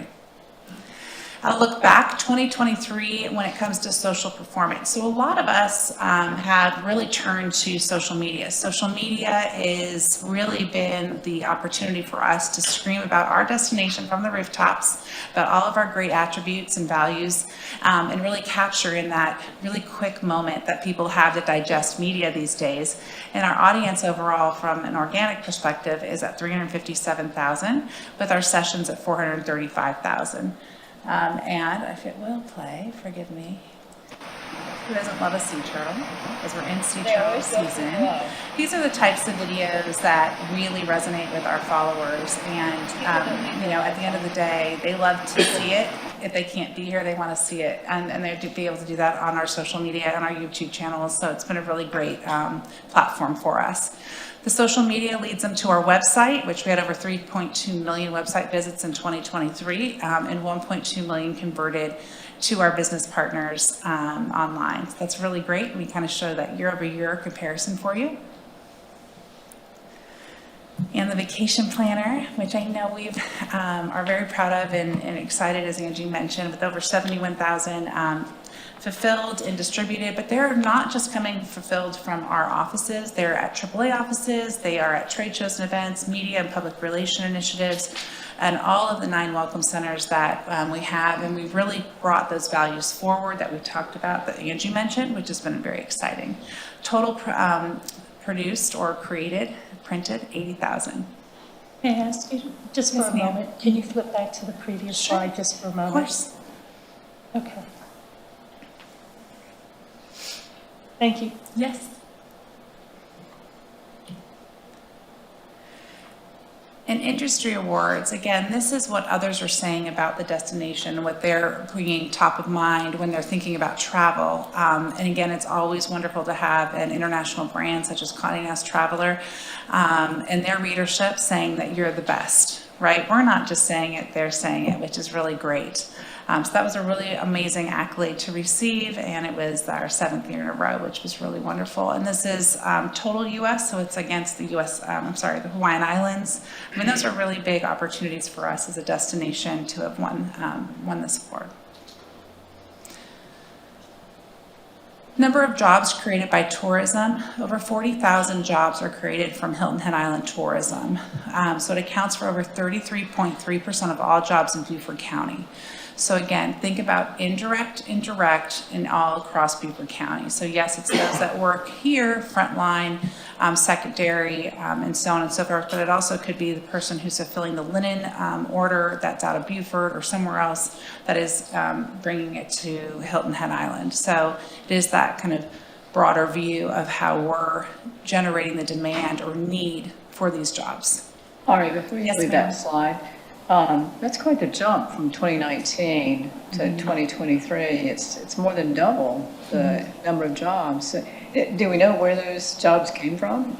I can look into that detail for you and get back to you. I know it's in our economic impact report. Just curious. I know I'm working twice as hard as 2019, but Absolutely.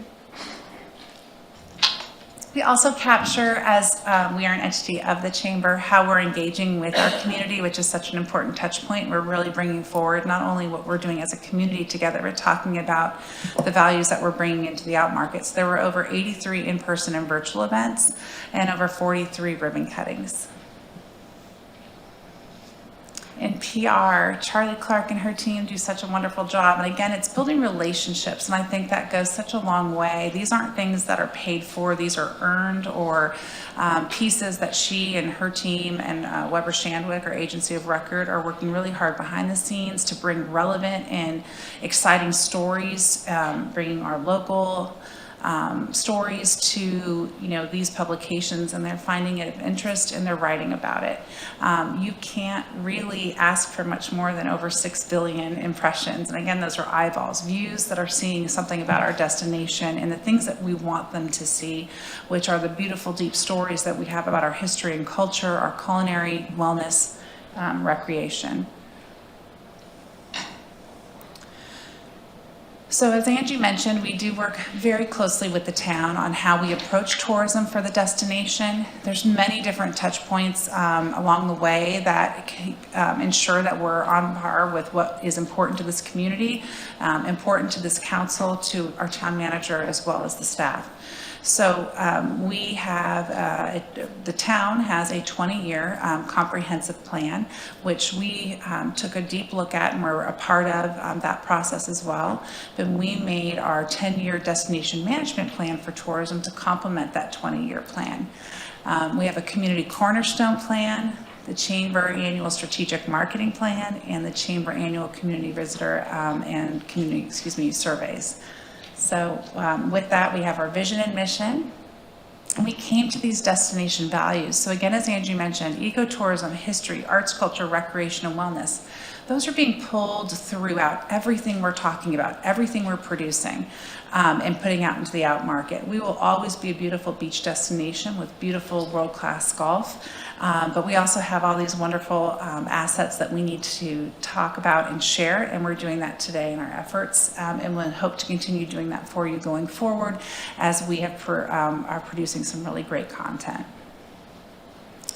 We're targeting that leisure travel that is affluent. They are 150,000 to 250,000 plus household income. They are with an undergraduate degree or higher, and they have a propensity to travel 2 to 4 trips per year and stay, as we noted earlier, 7 to 8 nights on average.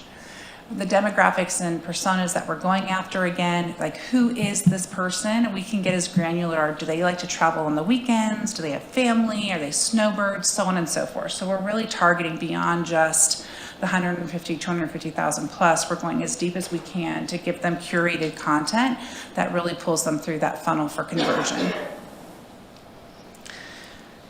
This is a little bit tiny to read, but hopefully with a bit of time, you're able to see that we're really shifting our efforts, and that's really been, who are we going after, right? We're really going after that consumer that has the propensity to travel, but also the propensity to spend and has the same core values that we do.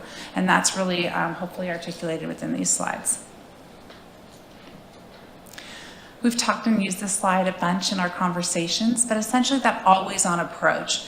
No longer is it okay to just have a print ad here and another piece here, and they're kind of separated by weeks or months of time. We have to constantly be on with talking about Hilton Head Island, those values that we brought up a little earlier, and bringing them all different little bites of information throughout all these different touch points. We have to make sure we're being relevant for meetings and groups, for the international market, for an editor, or it could be on social media. We have to constantly be adjusting our content, but making sure the content is always on. So that's really what this wheel represents, is that our efforts are ongoing 365 days a year, 24/7. This is the funnel that we talk about all the time.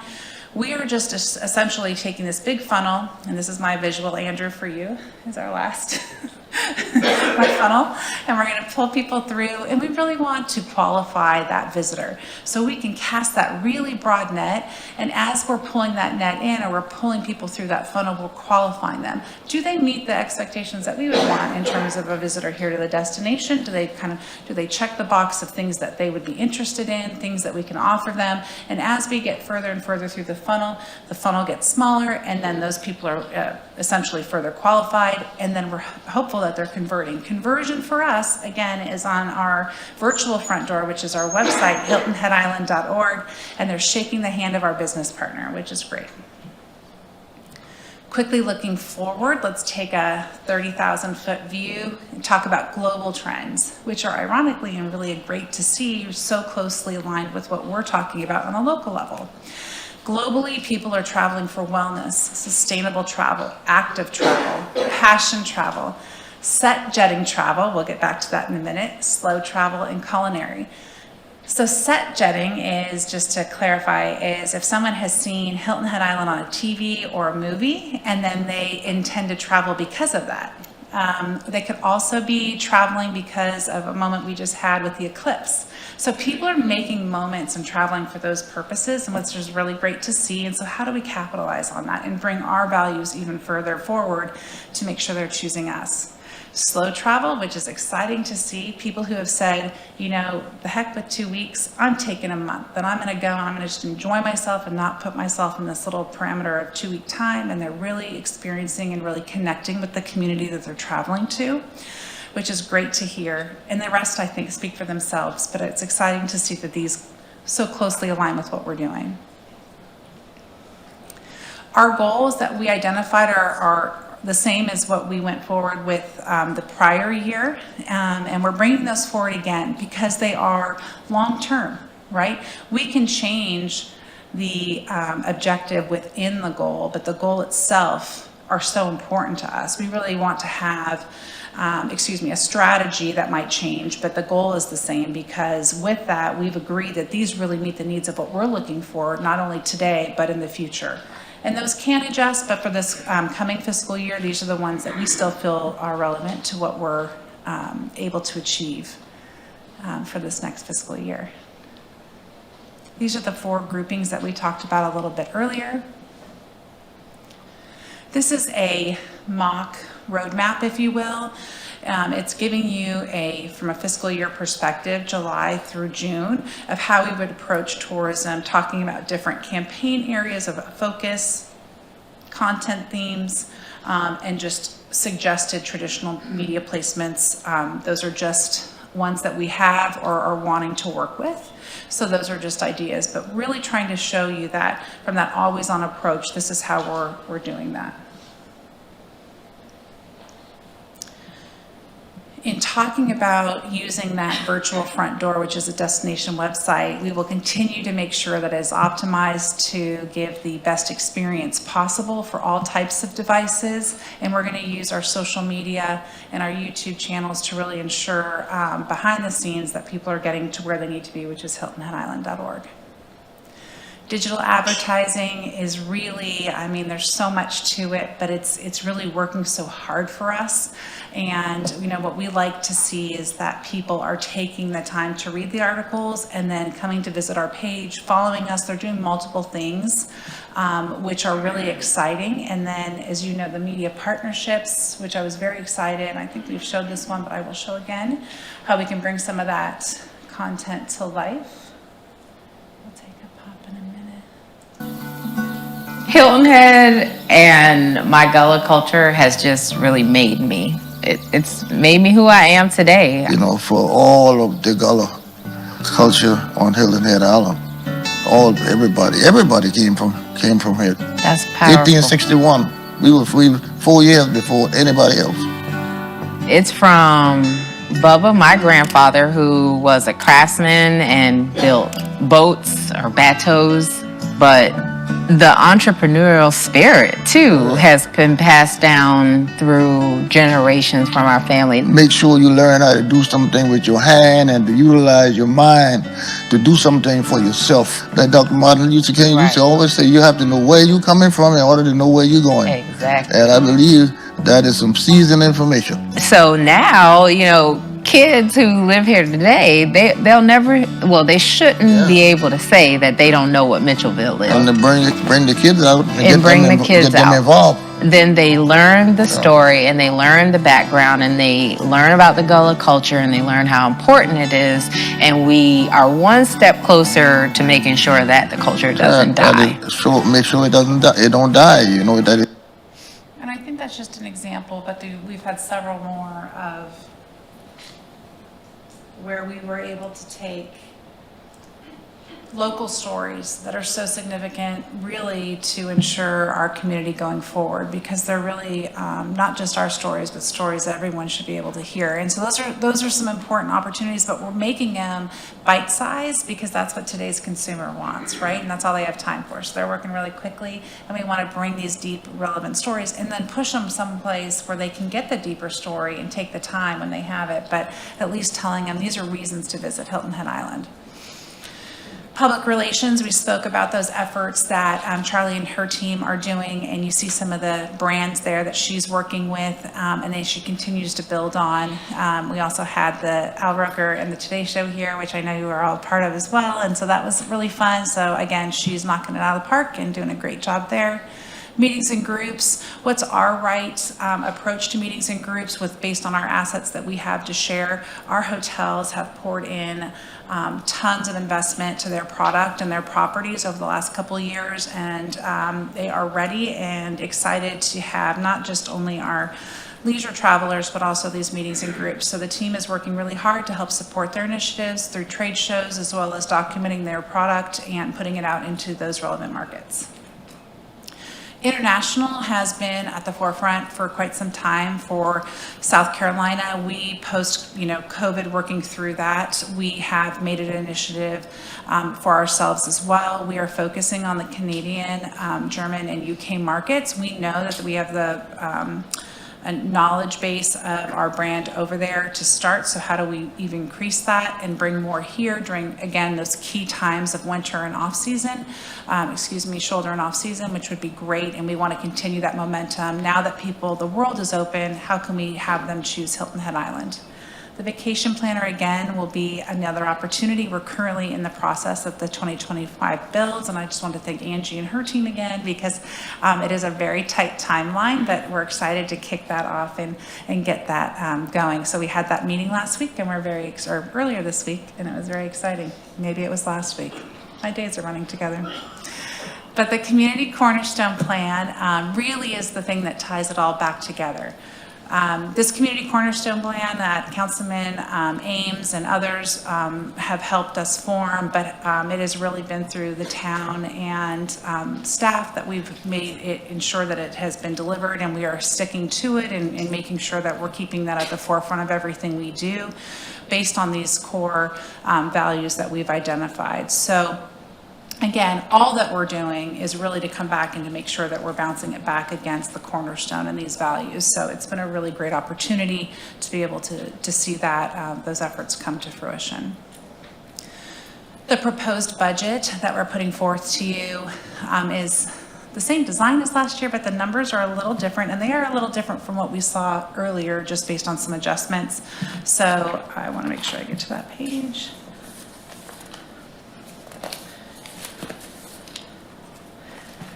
We have the leisure media partnerships, social media, digital marketing, PR, group sales and marketing, international photography and videography, collateral and fulfillment, research and planning, and overall operations. And as you can see, no more zero on the supplemental request. So these numbers do look slightly different than what we had presented a little earlier, but we are still proposing the total of the 8.8. And that is complemented with the SCPRT added into that, so to make up the total number. And that's it. Okay. Do we have a motion on the table? Since Mr. Ames is not here. I'll move to adopt the resolution approving the 2024-2025 Hilton Head Island Destination Marketing Organization, DMO, marketing plan and budget. Is that the one you wanted? Yeah. Second. You have public comment on this, I hope. Yes, we will. Okay, thank you. We will. Thanks Yes. very much. Have to get there first. Huh? Have to get there first. Ms. Tunner. Okay. Not Ms. Tunner. Oh, wow. Ladies first. Melinda Tunner, Palmetto Hall. I have comments on two items. In your presentation, you talked about the Community Cornerstone Plan and the destination core values of ecotourism, history, arts and culture, recreation, and wellness. And I think there's an opportunity to align the estimated visitor expenditures with those core values. And that way you could take the information from the appendix and pull it forward, and I think it would be helpful in the presentation. For example, ecotourism added up is $205 million. That includes boating, sailing, fishing, nature-based activities, and dolphin tours.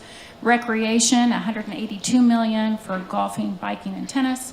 Arts and culture, $82 million with performance, visual arts, and festivals.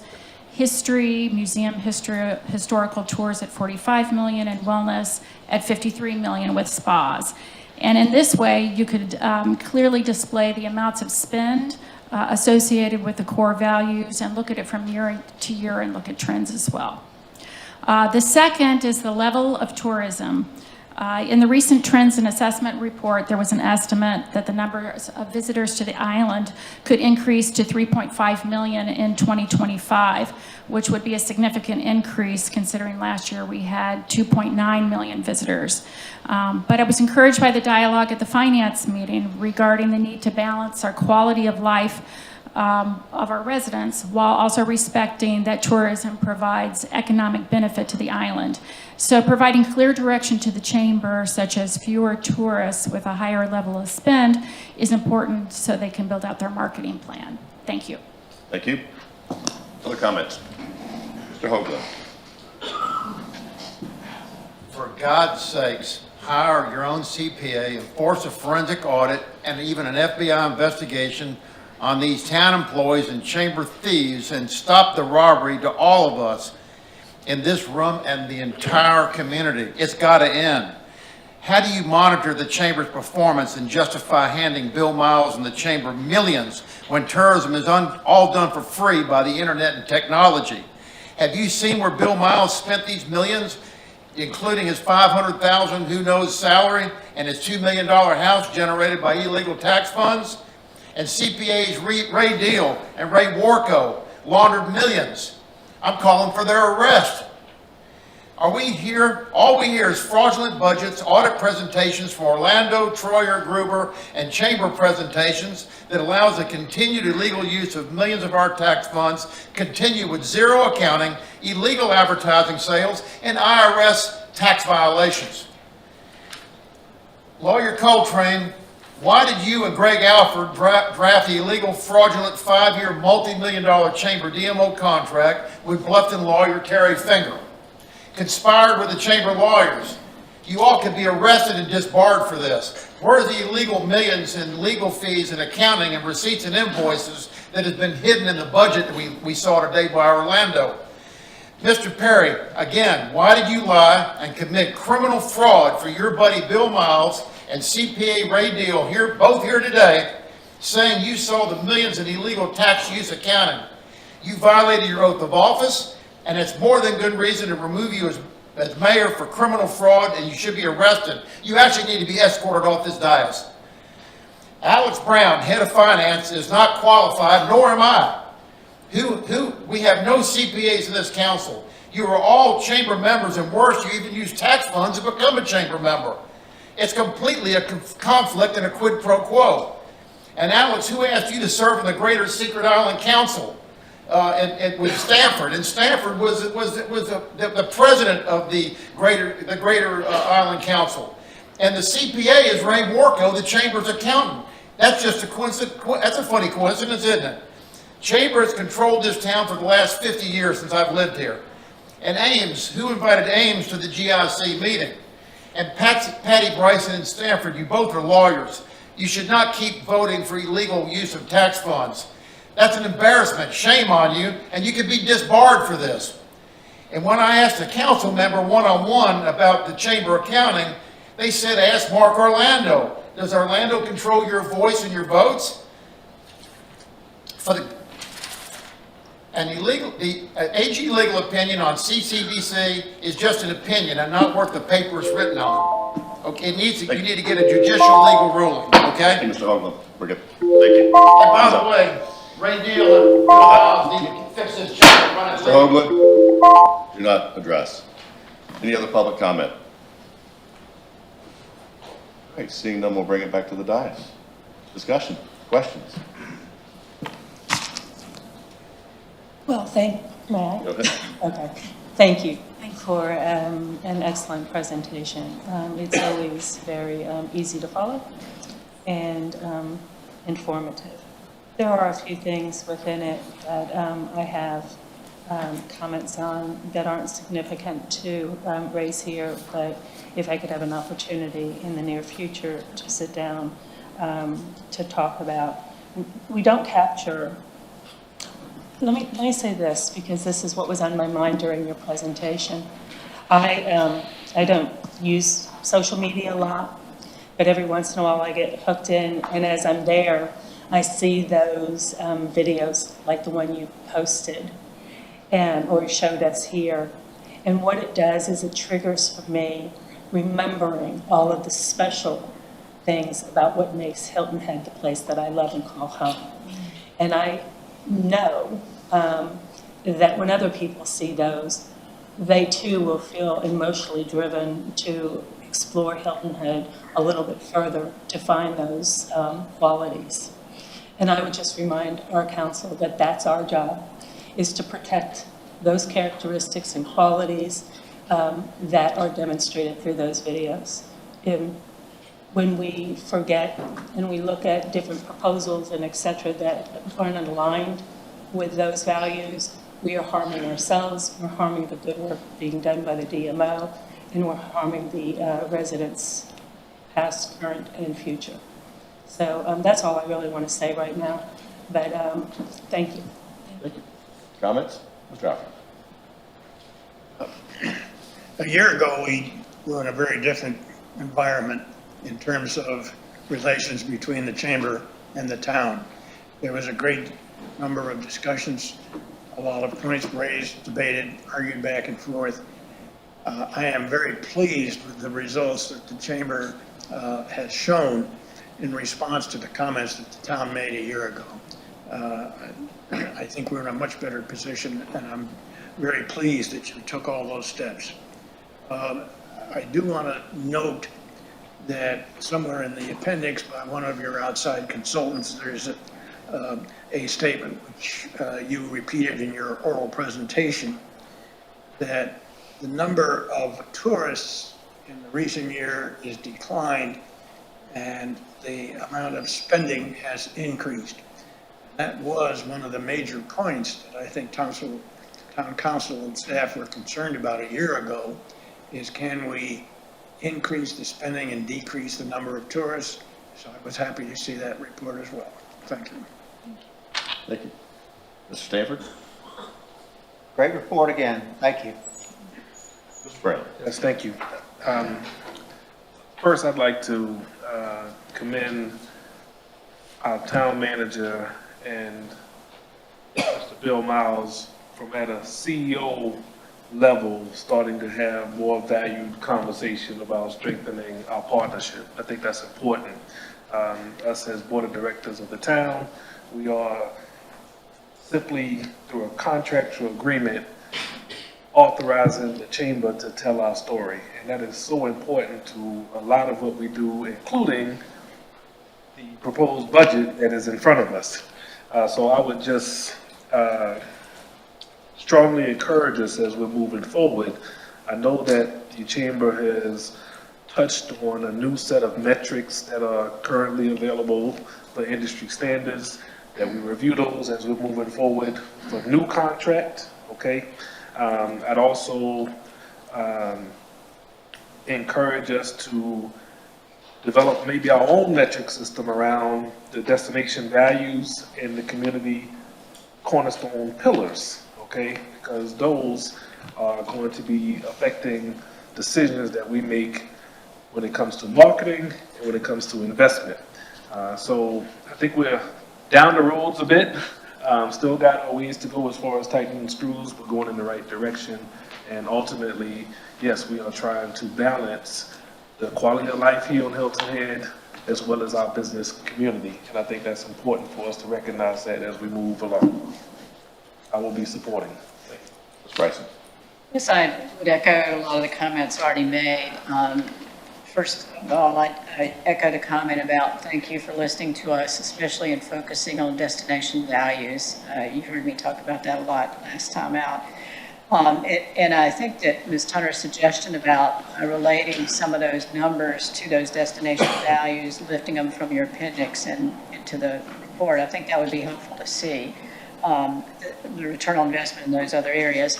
And I'm not going to remember exactly the numbers, but the the award from Condé Nast, I believe, mentioned that culinary was like 71% and cultural was maybe 26%. It'd be nice to, I mean, I like to eat here too. And I'm grateful that we have such great restaurants here. But I think it would be helpful to see that cultural resources number go up somehow. And I know that we're working on that, and I appreciate that. The other thing that I would echo is the return on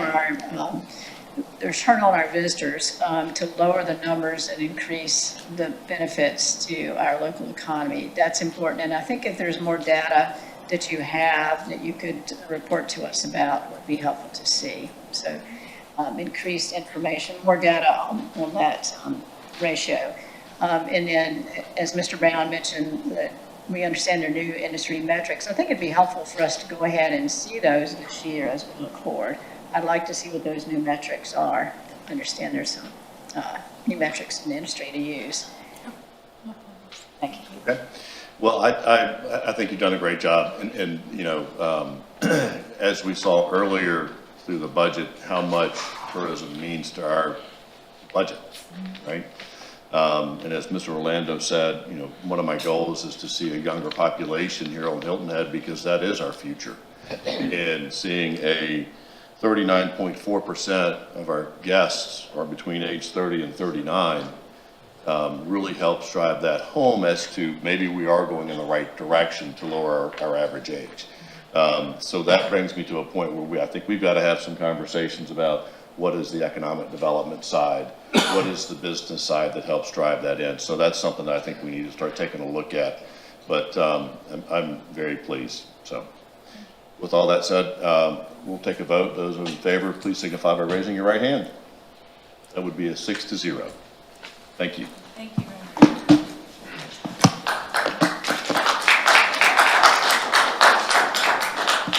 Now, appearance by citizens. I would like to remind our citizens that Section 2-5-70 of the town's code limits each person to 3 minutes when addressing town council. At the end of the 3 minutes, you are asked to conclude your comments. Please maintain a decorum suitable for the meeting and refrain from using any profane, abusive, or obscene language. If you have any materials you'd like to give to town council, please give them to the town clerk after you're finished speaking. Kimberly, do we have anybody signed up to speak? Yes. Sandy Gillis.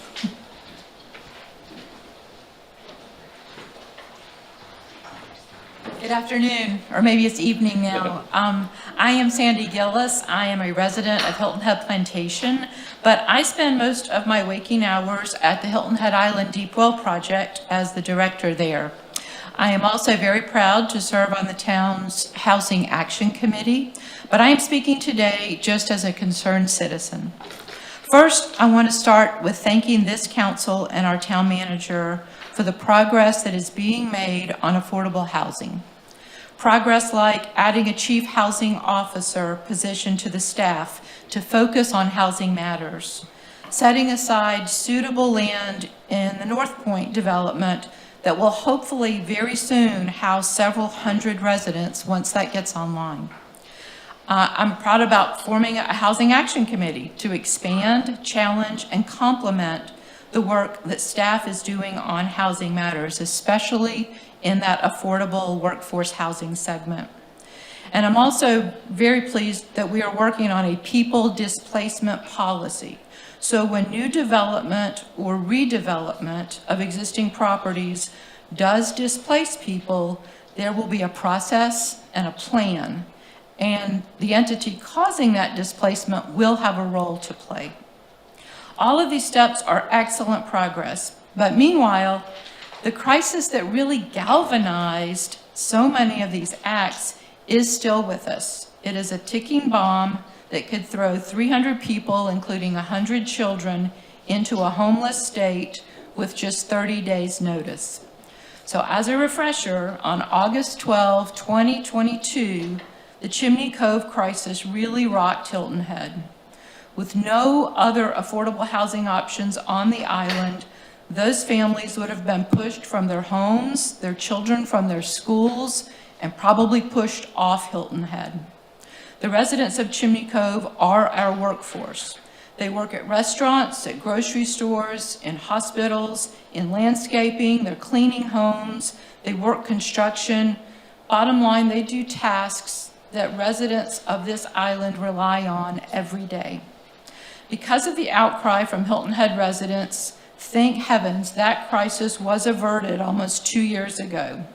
But Chimney Cove is still full of families working on Hilton Head, and they all have 30-day leases. The people there live with constant uncertainty about their housing. And my fear is once the right economic situation presents itself to another developer, the same crisis could happen again. I'm here today just to remind you that Chimney Cove is still a crisis, that we're grateful for the progress that's being made, but we need to move faster and we need to keep new housing options on the front burner. There's a $4 million housing fund and a $167 million budget. Gillis, I've got to stop you there. Thank you. Thank you. Who do we have next, Kim? Melinda Tunner. Already went. Skip Hoagland.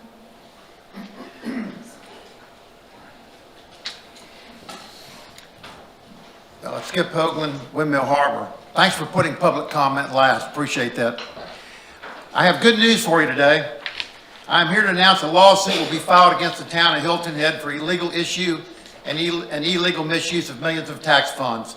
Also will include many violations of state and federal laws by this council and the Hilton Head Bluffton Chamber. Bill Miles and Alan Perry specifically, I'm looking forward to their depositions. This lawsuit will also seek full discovery, subpoena all records, and most importantly, depose all of you, including Bill Miles and all CPAs, town manager, and lawyers, under oath and risk of perjury. Here's just a few things. Hilton Head Island businessman has gained ground in his efforts to obtain records he hopes will provide details on the relationship between the chamber and the town. Circuit Judge Ernst Kennard ruled that the town cannot charge Skip Hoagland for town staff time to comply to his subpoenas in his upcoming lawsuit. The ruling for Hoagland cuts the cost significantly, according to Hoagland's attorney. Hilton Head legal fees outpace Charleston and Myrtle Beach. Hilton Head's legal fees going up. How much is too much? For now, there is no trained eyes on looking at where this town and Hilton Head is properly spending hundreds of thousands of tax dollars for outside law firms. And it's in the millions, and it's tied to Greg Alford and the private law firms that are connected to this town. And we're going to depose all of them as well. A council member said, I was shocked that we need more information. So let me read this to you. This is a blog post about me from the president of the ACCE, American Chamber of Commerce Executives, that Bill Miles was involved in and sent to 3,000 chambers. It says, a chamber in the Southeast has reported that a publisher in their market is complaining to the IRS about the chamber's significant visitor publication advertising activities. Essentially, this individual is blowing the whistle not only on this chamber, but on another 1,700 chambers and CBBs around the United States. The incident should serve as a reminder to all the chambers to be sure that reporting of unrelated business income is accurate and complete. More than one form may be required with timely payment of appropriate taxes. The tax liability a chamber may face as a result of ads and display booths and sponsorships and lease income, etc., can be enormous. The penalties and PR impact for improper reporting to the IRS are substantial. Talk to your auditor and your accountant who will help you complete your tax forms, but don't assume that they understand all the aspects of unrelated business income that Mr. Hoagland has brought forth. Discuss your various kinds of non-dues income and ask about how they may be treated by the IRS. You folks are getting ready to see something you've never seen before. We've been planning this for a long time, and it's way overdue, and I'm really looking forward to your deposition, Mr. Perry. Jim. You have anybody else signed up? Lynn Greeley. I'm going to do these documents. Mr. Hoagland, you know that we do not accept the stacking of time, and you will be fined again. Okay,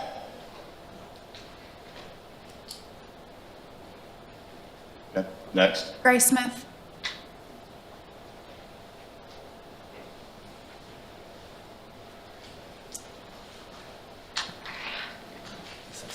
Stays there. Gray Smith, Indigo Run. Thank you very much for a very thorough budget presentation. That was very informative. Appreciate that. I want to refer back to something you just said, Mr. Mayor.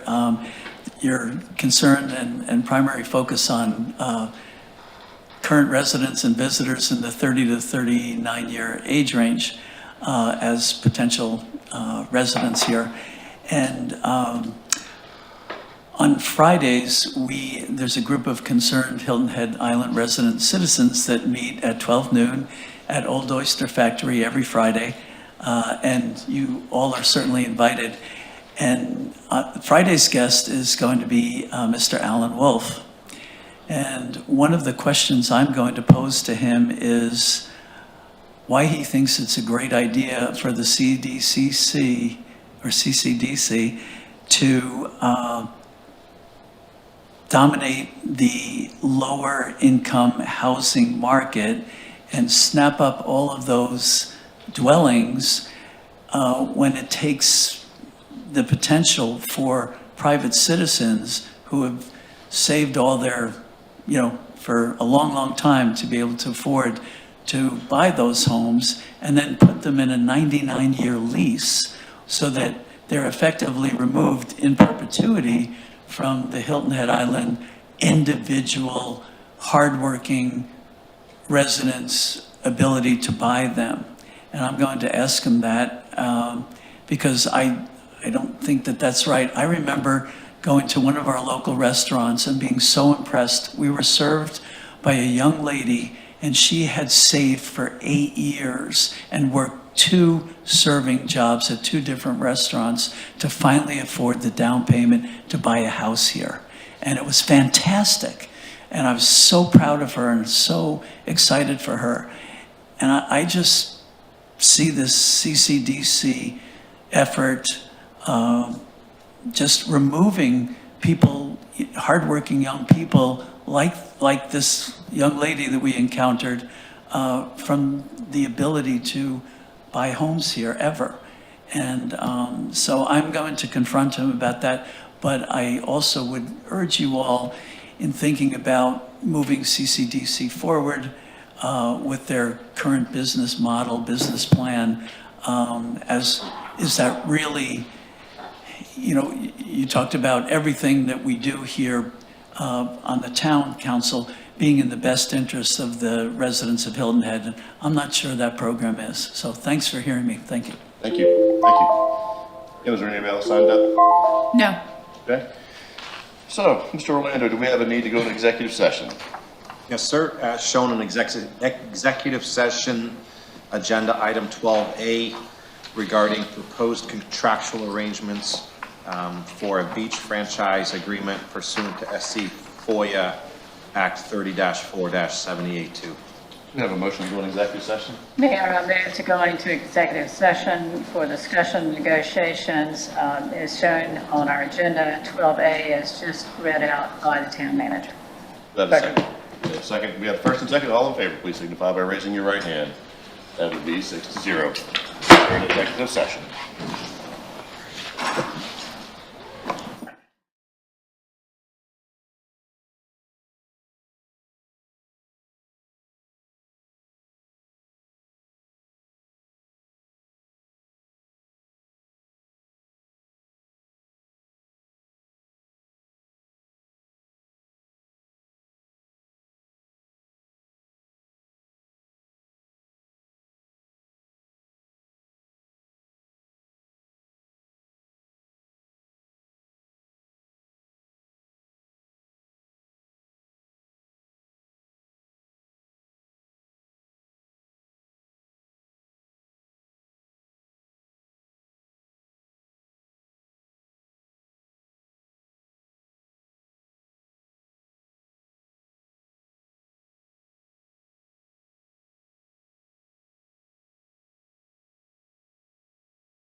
We are adjourned.